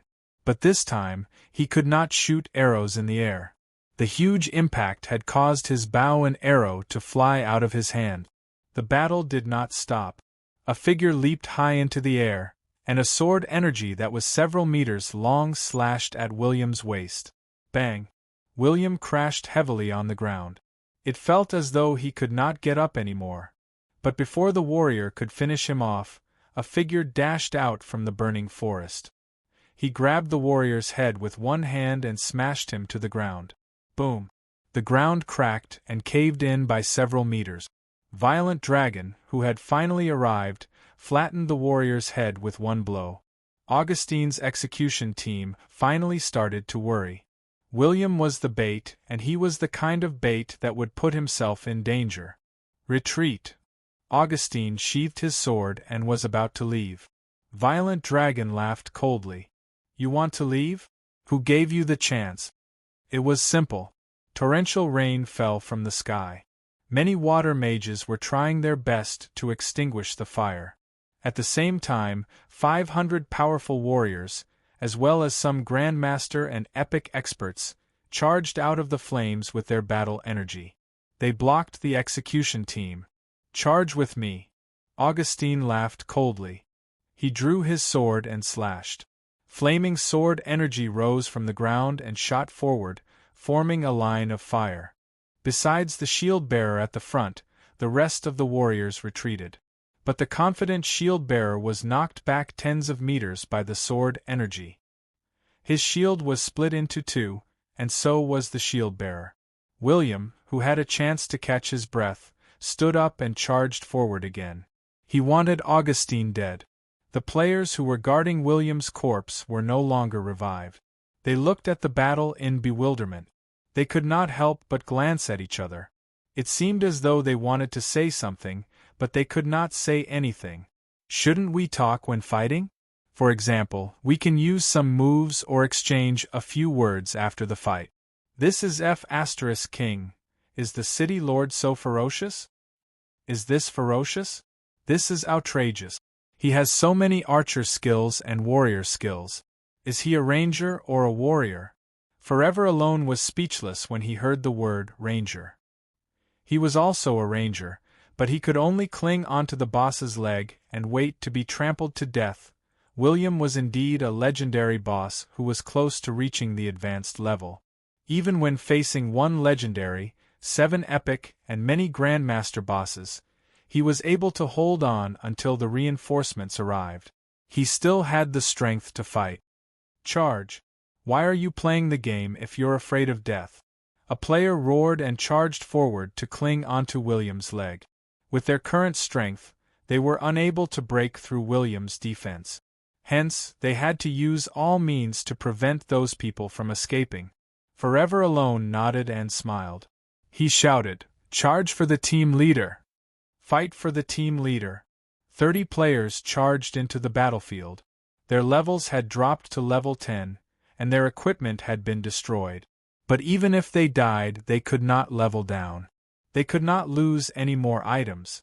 Wasn't the meaning of life to be like this legendary boss who did not care about his life and fight until the world was turned upside down? Anyway, there was no limit to the rewards. Chapter 139. Violent Dragon was very violent. Even though he only had an epic bloodline, he was not at a disadvantage when facing the epic experts of the execution team. He could even suppress them. This reflected the advantages of his profession. He had a legendary level Grandmaster of Combat secret book. His subprofession, Pugilist, was a subprofession formed to support the Grandmaster of Combat. It specialized in strength and stamina. Coupled with a very abnormal talent, it was considered the top of the epic level. It was not even weaker than the trashy legendaries. William did not care about the others. He chased after Augustine relentlessly. If a legendary or epic expert wanted to escape, normal people could not stop him. If he was not surrounded by a large army, only an expert of the same level could stop him. A moment of carelessness would cause him to escape. Augustine's main occupation was a legendary flame dragon blade master. His secondary occupation was an epic flame dragon mage. He seemed to have fallen off a cliff and found an inheritance. Not only was he powerful, but he also had high luck points. As soon as he activated his battle chi shield, his entire body was like a cannonball, piercing through the army that surrounded him. He left a trail of fire along the way, and all the soldiers in front of him were knocked into the air one after another. He tore open a path and rushed out. Violent Dragon saw this scene and frowned helplessly. His legs were too short, fortunately. He knew that William had the intention to kill. So, he looked at the Lord of the City of Dawn with ease. The players could not keep up with William's pace. They continued to hold on to the Grandmaster experts. They pounced on them and hugged their legs and heads. Some even bit them with their teeth. Some of the execution team members were entangled by the group of mermen. They felt as if they had eaten *T. Should they care about them? They could be resurrected after death. Should they ignore them? They blocked their vision. Occasionally, they pounced on William and wrapped their legs and arms around him. They were as annoying as the fairies in the brothels. Augustine ran very quickly. The flaming battle energy on his body did not dissipate. He crashed into some charred trees and broke them. He did not stop running. Undeniably, after he recognized William, he knew that it was a trap. But since the execution team could surround William, it meant that they had searched the surroundings. At least, they knew that the reinforcements were far away. Hence, he wanted to kill William in the shortest time possible. Augustine wanted to let this extremely confident idiot understand failure. He also wanted to let him understand that the price of failure was death. However, he did not expect the Lord of the City of Dawn to grow so quickly. He had seen William twice, and each time, William had changed so much that he was not confident that he could kill William. What a pity I was just a few seconds late. Augustine clenched his fists as he ran. He was extremely regretful that he did not use his injuries to exchange for William's. He had been too cautious. William's desperate look had made him fearful. His Royal Highness, whom he had been talking about, was in hot pursuit of him. He was closing in on him because his agility was higher and his movement speed was faster. 5 minutes later, the two of them had already entered the depths of the forest and even rushed into a cave hidden by vines. At this moment, both of them stopped at the same time. William looked at Augustine in astonishment. Then, he glanced at the dense green eyes. It was as if he was saying, "Buddy, you're quite good. You have a lot of tricks up your sleeves. Are you planning to ambush me?" Augustine was also a little confused. He ran a little anxiously, but he was sure that he didn't run in the wrong direction. According to logic, after passing through the cave, there should be a village in the valley ahead. It should be a paradise isolated from the rest of the world. When he and Gerda were in trouble, they were saved by the people here. He knew that there were some messy tunnels here that could make William lose track of him. But this place has become a devil's den? Augustine did not dare to believe what he was seeing. The dark creatures gradually appeared and kept closing in on the two of them. William's lips twitched. He wanted to retreat, but Augustine clenched his fists tightly. His eyes flickered. Hence, he plunged into the group of dark creatures and released his flaming sword energy. At that moment, tens of dark creatures were slashed at the waist. Black blood splattered on the ground. The flaming sword energy illuminated his vision. It was also a valley. Why has this place become a devil's den? The tyrannical Augustine was like a maniac. His sword energy kept flashing. Whether it was the skeleton soldiers, dark knights, or devil hounds, none of them could withstand a single blow from him. William stopped in his tracks. He seemed to have thought of something, subsequently. At the moment when the dark creatures retreated, some villagers with ferocious gazes and ordinary clothes walked out slowly. Their bodies were covered with black veins. Their veins were bulging, giving off a terrifying vibe. Augustine looked over in disbelief. He looked at these familiar strangers. He could call out each and every one of their names. "Andy, Peter, you. How did you become like this?" Augustine's eyes flashed. He could not believe that this isolated small mountain village was gone. Why? Augustine waved his sword again. Rumble. The sword energy slashed diagonally. The flaming sword energy tore through the ground. It brushed past the villagers and hit the other dark creatures. "I promised you that those who helped me would be covered in glory and wealth for the rest of your lives. At that time, you treated my words as a joke and ignored me. After I took control of the Iron Nation, Gerda also forgot about you, but I won't. I remember that after I trained my battle energy every day, you would send me meals. I remember that Andy and Peter dragged the two of us, who were about to die, and healed our wounds bit by bit. I remember, I trained here for a year every day. That period of time was the happiest period of my life. What I promised, I will definitely do it. You have been corrupted by darkness. I will bring your corpses back and let you lie in the coffin with me." Augustine clenched his fist. He would do what he said. He walked forward and tore a piece of cloth to cover his eyes. He held the hilt of his sword and said in a deep voice, "My sword is very fast. It doesn't hurt. It didn't hurt." His words reverberated in the valley. It was a pity that no one in the valley answered him. Just as he was getting closer and closer to her, the black veins on the villagers' bodies became bigger, and their veins became thicker.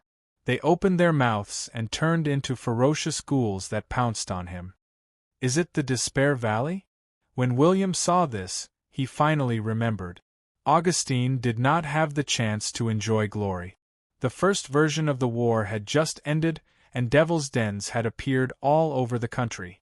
He had led teams to clear them all. He did not have the chance to welcome these people, to enjoy glory with him. At that time, some players received a mission. They were to replace Augustine to welcome his benefactor. But when the players followed the route, they only saw a group of ghouls that had been corrupted by the devil. There were no living people. What used to be a paradise had long since become a land of death. William stood quietly. He did not choose to attack. He decided to let Augustine deal with the devil's den. But he would not leave. He would wait for Augustine to vent his anger before he personally beheaded him. Those with different principles could not work together. Chapter 140. Half an hour later, Augustine returned with blood. All the dark creatures in the valley were left with broken limbs. Only the corpses of the villagers remained intact. He slowly walked to the entrance of the valley and took a deep breath. He took off his blindfold and looked at William, who was still waiting for him. He raised his sword and pointed it forward. "Come, let me see how fast you've grown." William glanced at Augustine, who had not recovered his battle energy. He placed his right hand on the hilt of his sword and said in a low voice, "Now, why are you talking so much nonsense?" Augustine was like a blazing sun. He appeared in front of William in an instant. The heat was suffocating. William unsheathed his sword with his right hand. A long and narrow blue sword energy sliced the flames into two. The two figures collided. Bang! Two different colored shockwaves spread in all directions. The entire valley trembled. The vines and leaves were blown away by the shockwaves, and gravel fell continuously. In the next moment, sword flashes and sword shadows, lightning and flames. The two figures intertwined in the midst of the battle energy. Explosions rang continuously. William was unable to use any other means against Augustine. He could not even unsheath his short sword. Both of them fought. In a short period of time, they had exchanged tens of blows. Burn marks appeared on William's armor. Bang! Augustine punched out, but William dodged to the side. His fiery fist continued forward, creating a huge hole in the mountain. The tremors continued. In the next second, William returned the favor with a headbutt. The headbutt retreated tens of meters, while William followed closely behind and beheaded him with a slash of his sword. Crack! Augustine used his arm to block the attack. The blue sword radiance pierced through his bones, but he also slashed his sword diagonally. The fiery red battle energy was like a piece of white daylight. It pierced through William's shield like a piece of tofu. It even cut through William's armor. William's figure was thrown into the cave like a cannonball. There was no time to rest in this kind of battle.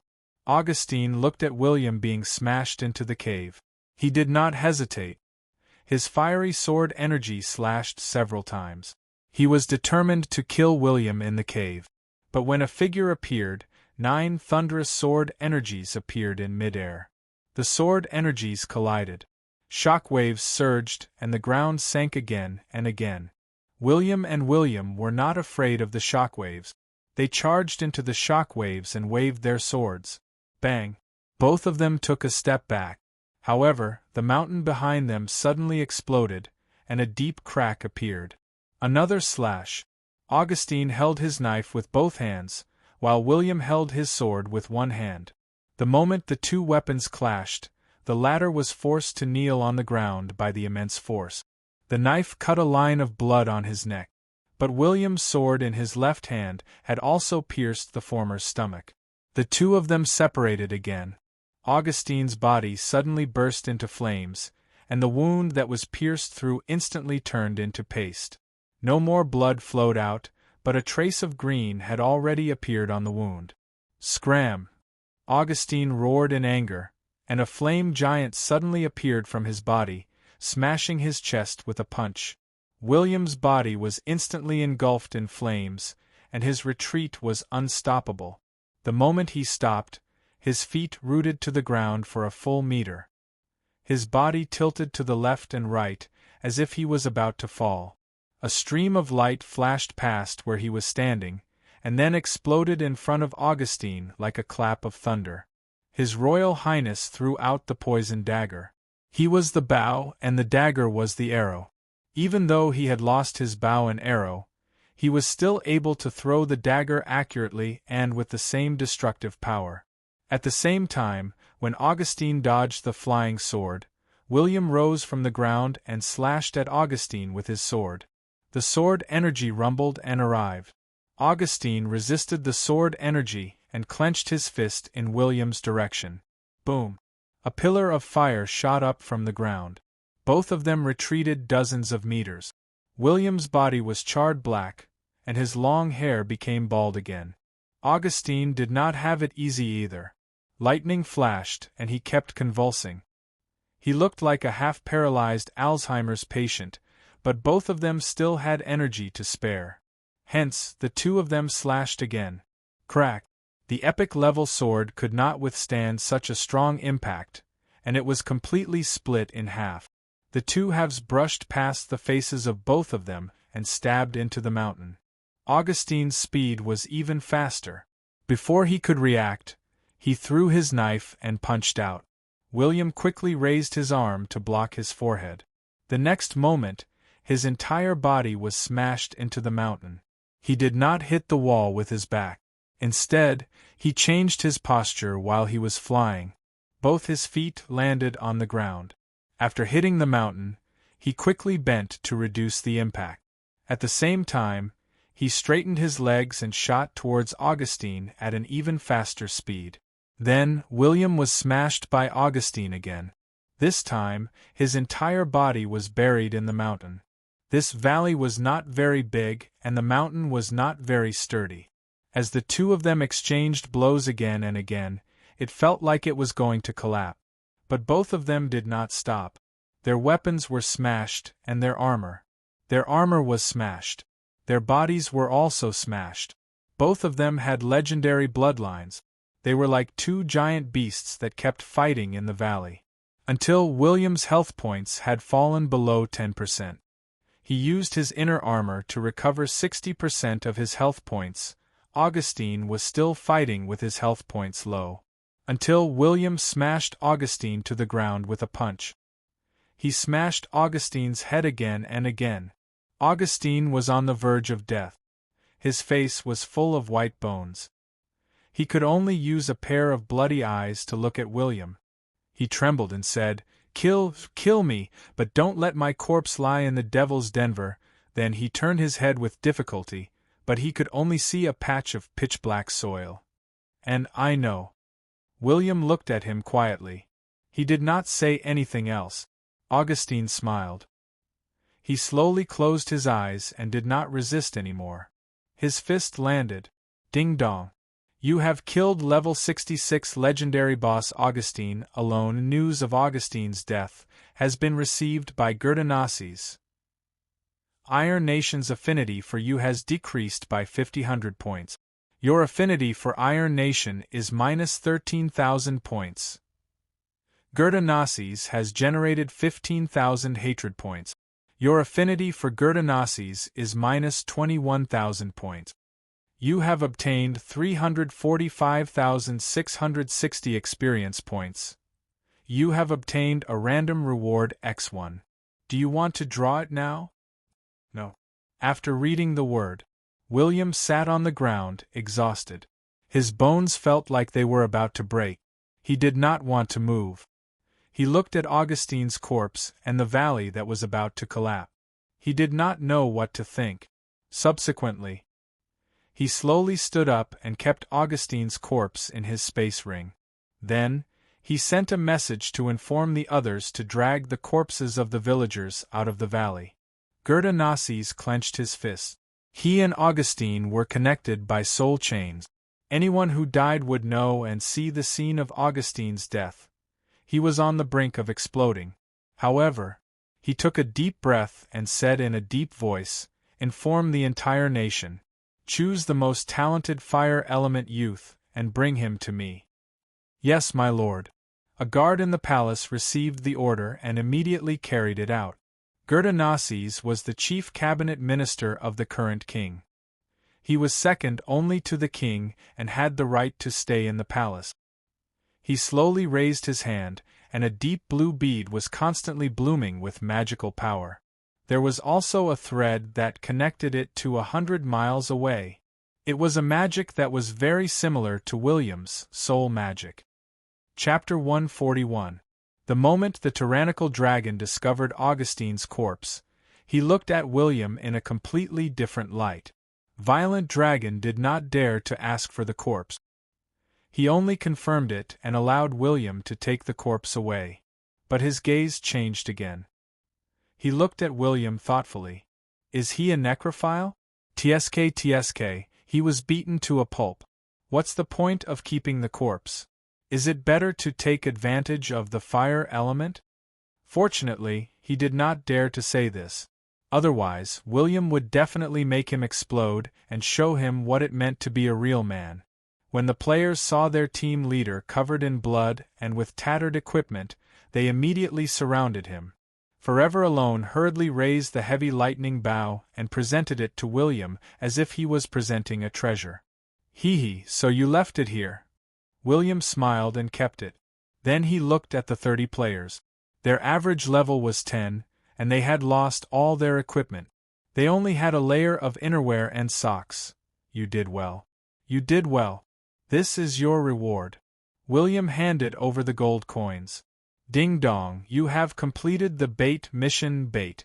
Your outstanding performance has won the recognition of William Blackleaf. Your sacrifice without regard for your life has made him admire you as a warrior. You will receive the reward you deserve. Beginner level silver equipment receipt X1, beginner level blue equipment receipt X5, 20 gold coins. A 90,000 experience. Forever Alone, who had died 46 times, looked at the reward in a daze. He did not know what to say. The other players were also stunned. Silver equipment? 20 gold coins? 90,000 experience? That was a huge profit. It was just the experience of leveling up to level 3 or 4. How could it be so valuable? The 30 players died continuously. They died endlessly. They died until they had no equipment. In the end, they did not care anymore. They started to use all kinds of tricks to die. Hugging the thighs, hugging the armpits. Digging their eyes, pulling their ears, scratching their armpits. After William left, they used all kinds of ways to successfully delay some expert. Out of the 20 execution team members, less than 5 managed to escape. The many ways they had died had given them almost all the same rewards. As William walked towards the south, he slowly left. The 30 players also started discussing among themselves. They were talking about how much they had earned and how much they had earned. My lord, where are you going? Do you need me to follow you? Forever Alone hurriedly followed. His words attracted the attention of the other players. He had the experience and gold coins, but he did not have the equipment. He had to go to the Dawn mercenary team's base or sub-base to collect them. Moreover, the players weren't in a hurry. They might as well follow their leader. That would be a huge profit. William's expression did not change. He turned his head and patted his chest. You are very brave. You are not afraid of death. You have admirable courage. You are qualified warriors, but you are still too weak. William looked to the west. He clenched his fist and said, I'm going to the City of Dawn. I'll bring the other warriors here. Work hard to become stronger. Go and inform your comrades. When the City of Dawn returns, the war will begin. Yes, guild leader. Forever Alone patted his chest and said loudly. Yes, guild leader. The other players followed William's lead. They watched William, who was covered in blood, walk towards the south. They could feel that the war in the future would be extremely grand. They could not help but feel their blood boiling. Gosh, is the war starting now? What if they are all intermediate warriors? A player said anxiously. Let's kill them. I've long disliked the Iron Nation. When the time comes, we won't fight the NPCs. We'll focus on the Iron Nation. That's right. The Iron Nation's Legion is our target. Forever Alone's mouth twitched. He could not help but say, "We are an organized and disciplined mercenary team. Wherever Lord William points, we'll go. Charge." A few professional players wanted to laugh when they heard the word go, but they did not. They sighed bitterly. That was the truth. Since they had joined the mercenary team led by the NPCs, they could not fight randomly like the scattered soldiers. Although they were still divided into small groups according to their guilds, they had to have a clear goal. They could not fight randomly. A player suddenly asked, "That depends on how the guild leader arranges for us. But if it's a suicide mission, can the guild leader afford it? Won't he go bankrupt?" The other players' mouths twitched. Yes, there were many players from the City of Dawn and the Black Lava Nation. If they all joined the Dawn mercenary team, it would be a suicide mission. The guild leader would have to sell himself, but they did not know. After all, the players did not have much experience. They did not know that the NPCs often lied to them. Did they think that the mission rewards were real? No. William knew. It was just a casual promise from the NPCs that was turned into a mission by the mainframe. If the NPCs pretended not to know the players after they completed the mission and refused to give them the rewards, the players could only gain experience, so do not think that all the super rewards were hidden missions. It could be a huge trap. It was a trap that the players would not be able to climb out of. William had to go home, because his equipment had been destroyed again. It was not that the durability of the equipment was not high enough. It was that the enemy was too powerful. When two unkillable bosses met, the equipment would be the first to be destroyed. Augustine is too powerful. Fortunately, I didn't drop my epic inner armor. Otherwise, I would have died before him. The main reason William dared to duel Augustine was because of the blessing of love. If he did not have this ability, how would he dare to fight Augustine? "But your soul is not dead?" William looked at Augustine, who was on his back. William was also a soul mage, and he was a saint's soul mage. Even though Moses had changed his skills beyond recognition, William still had a strong sense of the soul. Augustine's current state was very strange. His physical body was dead, but his soul had not dissipated. There seemed to be a mysterious thread that was connected to his soul. It provided him with soul power and ensured that his soul did not disappear. Then he suddenly understood. Gerda must have thought of a way to extend his life. He might even have a way to revive him. But William had an even bolder idea. "What will happen if I revive you in advance?" William suddenly sped up and ran frantically towards the City of Dawn. "I don't have the ability to revive, but my Moses definitely has it." William's eyes lit up. No one knew what he was thinking. Chapter 142. It was an S-level mission, a war of power. In a short period of time, William had completed the second part of the mission, which was to increase the number of available mercenaries to 50,000. He had also killed Augustine. There were some experience rewards, but to him, it was just a drop in the bucket. It was useless. The sun had set. When William arrived at the city gate, a few beautiful, long-legged guards saw the bloodied city lord and wanted to help him up. Fortunately, there were many players. William gave up on pretending to be tired and leaning on the guards. Instead, he used the guards' swords to split the crowd. Without changing his clothes, he went to the fortune-telling shop. The players of the City of Dawn watched as the city lord left. Then, they started discussing. When they were browsing the forum, they saw a video titled Battle of the Legendary Boss. The entire video was very messy, and there were flaws from time to time. It was obvious that the player who had filmed the video had died. But after some editing, it became a complete and exciting battle video. The Lord of the City of Dawn fought against 20 Iron Nation humanoid bosses alone. Look at the video. The battle lasted less than 5 minutes, but the City Lord is so powerful that he doesn't look like a human. He faced a legendary, 7 epic and a large group of grandmasters, but he fought back and forth. He even killed a few of them. Augustine is also powerful. He's our idol. I didn't expect him to die. It's a pity that we didn't manage to capture the video of their battle. Otherwise, it would be interesting to watch. The players were discussing in the game. The forum was not peaceful either. Many Iron Nation players were cursing and swearing. They believed that the Lord of the City of Dawn had used underhanded methods to kill Augustine. But the players of the City of Dawn and the Black Lava Nation were not happy. They were on the same side. The Lord of the City of Dawn was their team leader, and superior.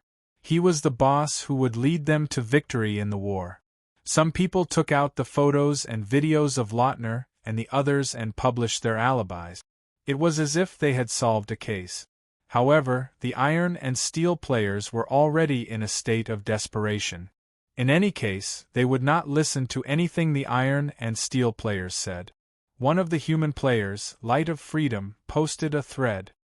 Will the army of freedom be defeated by the nobles? The post was very complicated.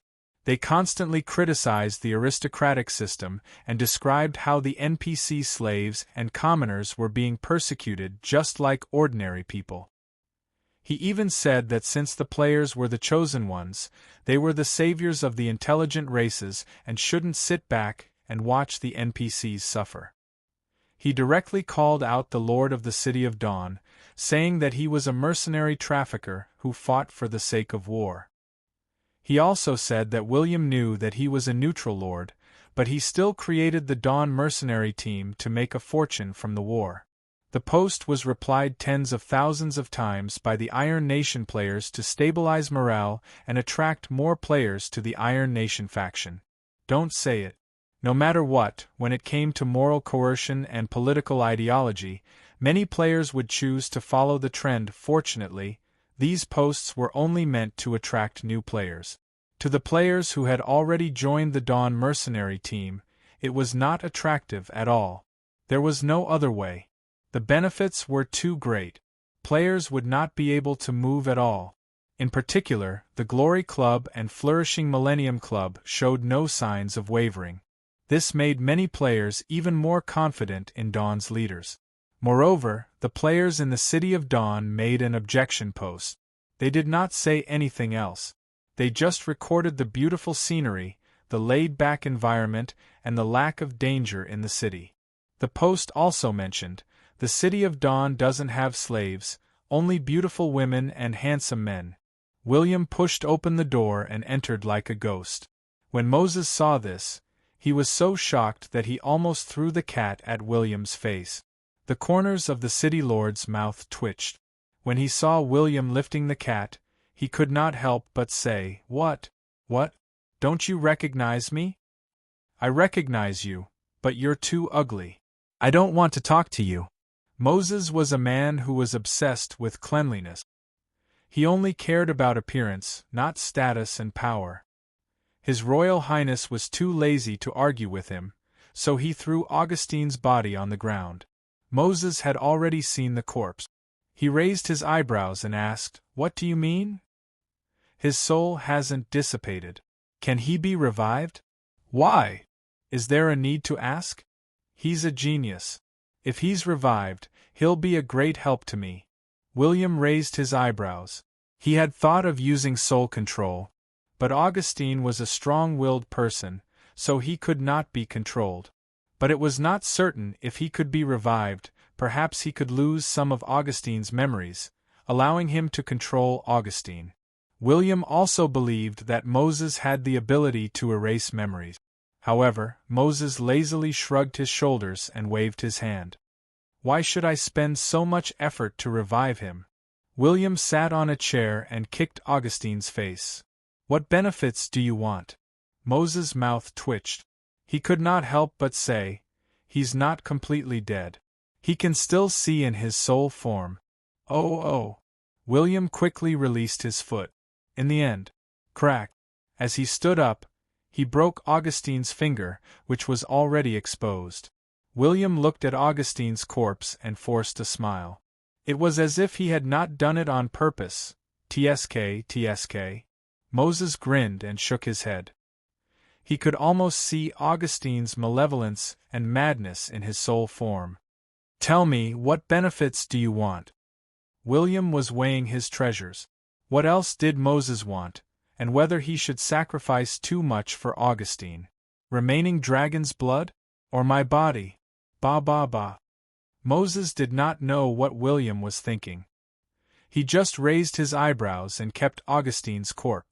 He smiled at William and said, I'll help you revive him for free, but I'll use him in the future. William's mouth twitched.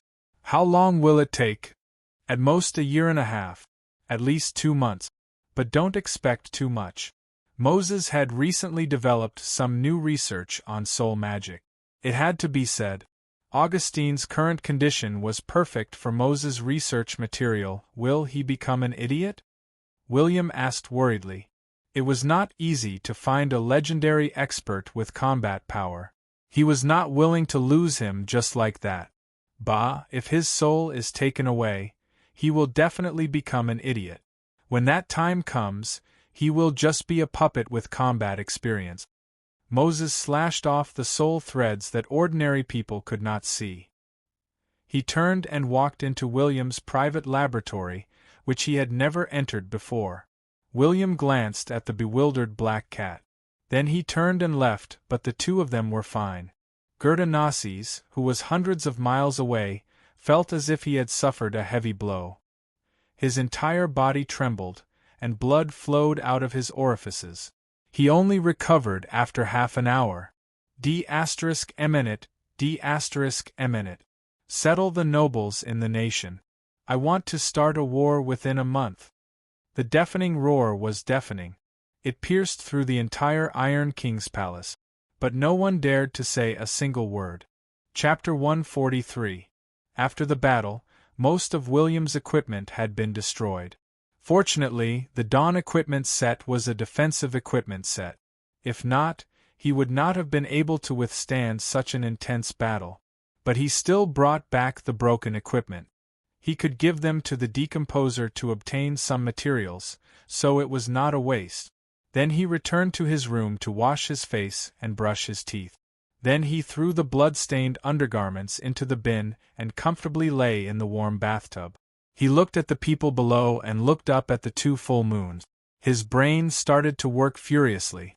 I'm quite strong now, but it doesn't mean that I'm invincible. There are experts who have surpassed the limit of the version. I have to be more careful.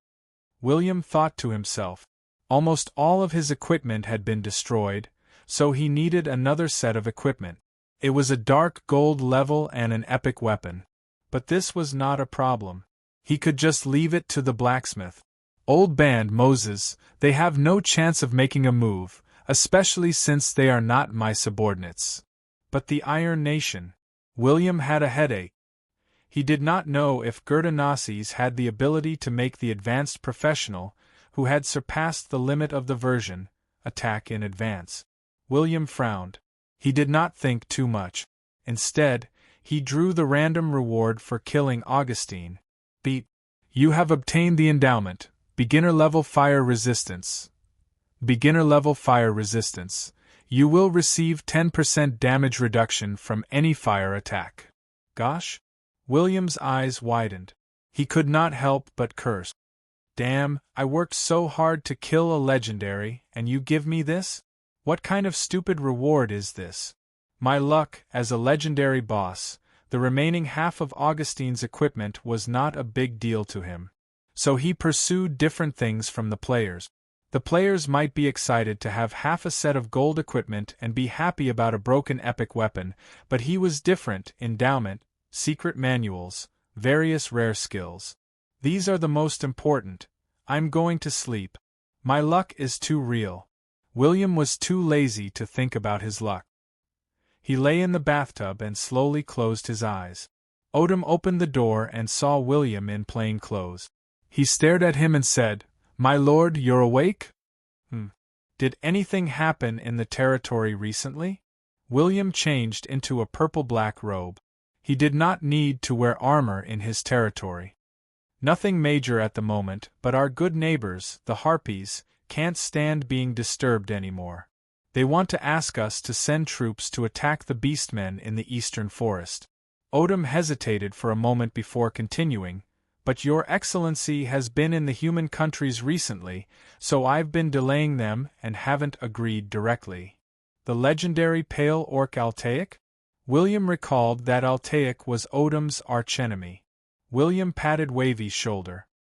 He knew that Wavy did not agree to the winged people's request because of William's grudge.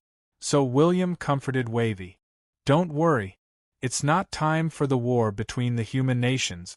It's not a bad idea to help our old allies. Sir, the key is the tribes that used to be under the command of the giant dragon. It's hard to determine if they have joined forces with Altaic. Odom looked solemn. If that was the case, the City of Dawn would not be able to start a war easily, even if they allied with the Serafkin. William raised his eyebrows and said, "You're thinking too much. Altaic's ancestors were also legendary orcs. This proud pale orc will not conspire with them. Start a war? No, let's let the chosen ones test the waters first. What if they conspire?" The corners of Odom's mouth twitched. The city lord was strolling with the deputy city lord. Naturally, there were many guards following behind them. There were also curious players. Most of the players in the City of Dawn had joined the Dawn mercenary team, with the exception of a few who were playing on their own. A piece of news had appeared on the forum. When the team leader went to the human nations again, he would bring along all the members of the mercenary team. Many players followed William and kept asking, "Team leader, when are you going to war? What are the benefits? Will there be any girls following the army? Boss, there are too few mercenary missions. When will you become a core member and give me a wife? Give me a wife. Give me a wife." There were all sorts of strange comments, but William pretended not to hear them. He behaved like a normal NPC. When he arrived at the high platform in the central square, the players knew that the team leader was going to issue another mission. William pressed his hand and the voices quietened down. He used his battle energy and said loudly, "Our alliance, the winged people, are peaceful and love nature. However, they are being harassed by the orcs of the Heavy Spear tribe. As their ally, the City of Dawn will do its best to help them. I hope that all warriors will follow me. Ding dong, you have received the mission Unparalleled Vanguard, Unparalleled Vanguard. William Blackleaf admires the brave chosen ones. The Dawn mercenary team will be the Vanguard army. They will fight the orcs of the Heavy Spear tribe and kill at least 3,000 enemies. Mission Introduction. Vanguard? Remove the words unparalleled. Just give them away. Mission Difficulty. B+. Mission Ranking Reward? TSK. Such a realistic mission introduction? Just give them away. My heart feels cold. When the time comes, take off your equipment and go to war. When Chu Liuqiu received the mission, he was also shocked. Mission Ranking Reward. The one who deals the most damage should have a bountiful reward, right? Even if it's bountiful, it's still not as good as the rewards on the forum. Chongli Jyoga's mouth twitched. Those 30 people have a hidden mission. I heard that it's purely a suicide mission. The leader of the Golden Age, forever alone, has lost all of his equipment. Chu Liuqiu looked at him encouragingly. Chongli, perform well. Your hidden occupation will shine brightly. Leader, it'll be easier for you to enter the rankings. After all, your skills are really strong. Chongli Jyoga hurriedly tried to curry favor. Our hidden occupation is nothing. It's a Grandmaster's secret manual. It seems that you're the only one in the entire Gods who has obtained an epic hidden occupation. You didn't even explain to us how you did it, someone said enviously. At this moment, a female elf player in a silver suit walked over. She raised her eyebrows and said, "What are you talking about?" Chongli said it very clearly. It's a hidden mission given to him by the city lord. If you're envious, go and lick his boot. If you don't waste your time. Vice Captain, the group of team members hurriedly said in unison. Chu Liuqiu looked at the newcomer and rolled his eyes. He did not dare to say anything. Xiao Ayan, the vice captain of the Glory Club. She was 23 years old. She was pretty with big breasts and long legs. Most importantly, she had skills. Her father saw that his daughter liked to play games, so he directly invested a large sum of money into the Glory Club. He became one of the shareholders and supported his daughter to become a professional player. But the key was, Xiao Ayan's skills were just a little lower than his. In the previous game, she became a celebrity player in a short 3 years. She had a lot of fans. She was more intimidating than him. The leader, the other team members looked at the vice captain, Xiao Ayan, enviously. She was fully equipped with gold equipment. She had bought all of them with her own money. She did not use a single copper coin from the subordinate guild. Changli Jioga saw that the vice captain was speaking up for him and hurriedly gave him a grateful look. Xiao Ayan tilted her head. Changli, I'll lend you my equipment. When the time comes, you can fight for glory. Really? Don't worry. I'll lend you my gold weapon. But if you lose your equipment, you can go sell your kidney. I don't have to. I have a silver weapon. Xiao Ayan's eyes widened. She looked at him in disbelief. What did you say? Yes, I'll use it. Changli Jioga swallowed. He knew that this was the prelude to the vice captain's success.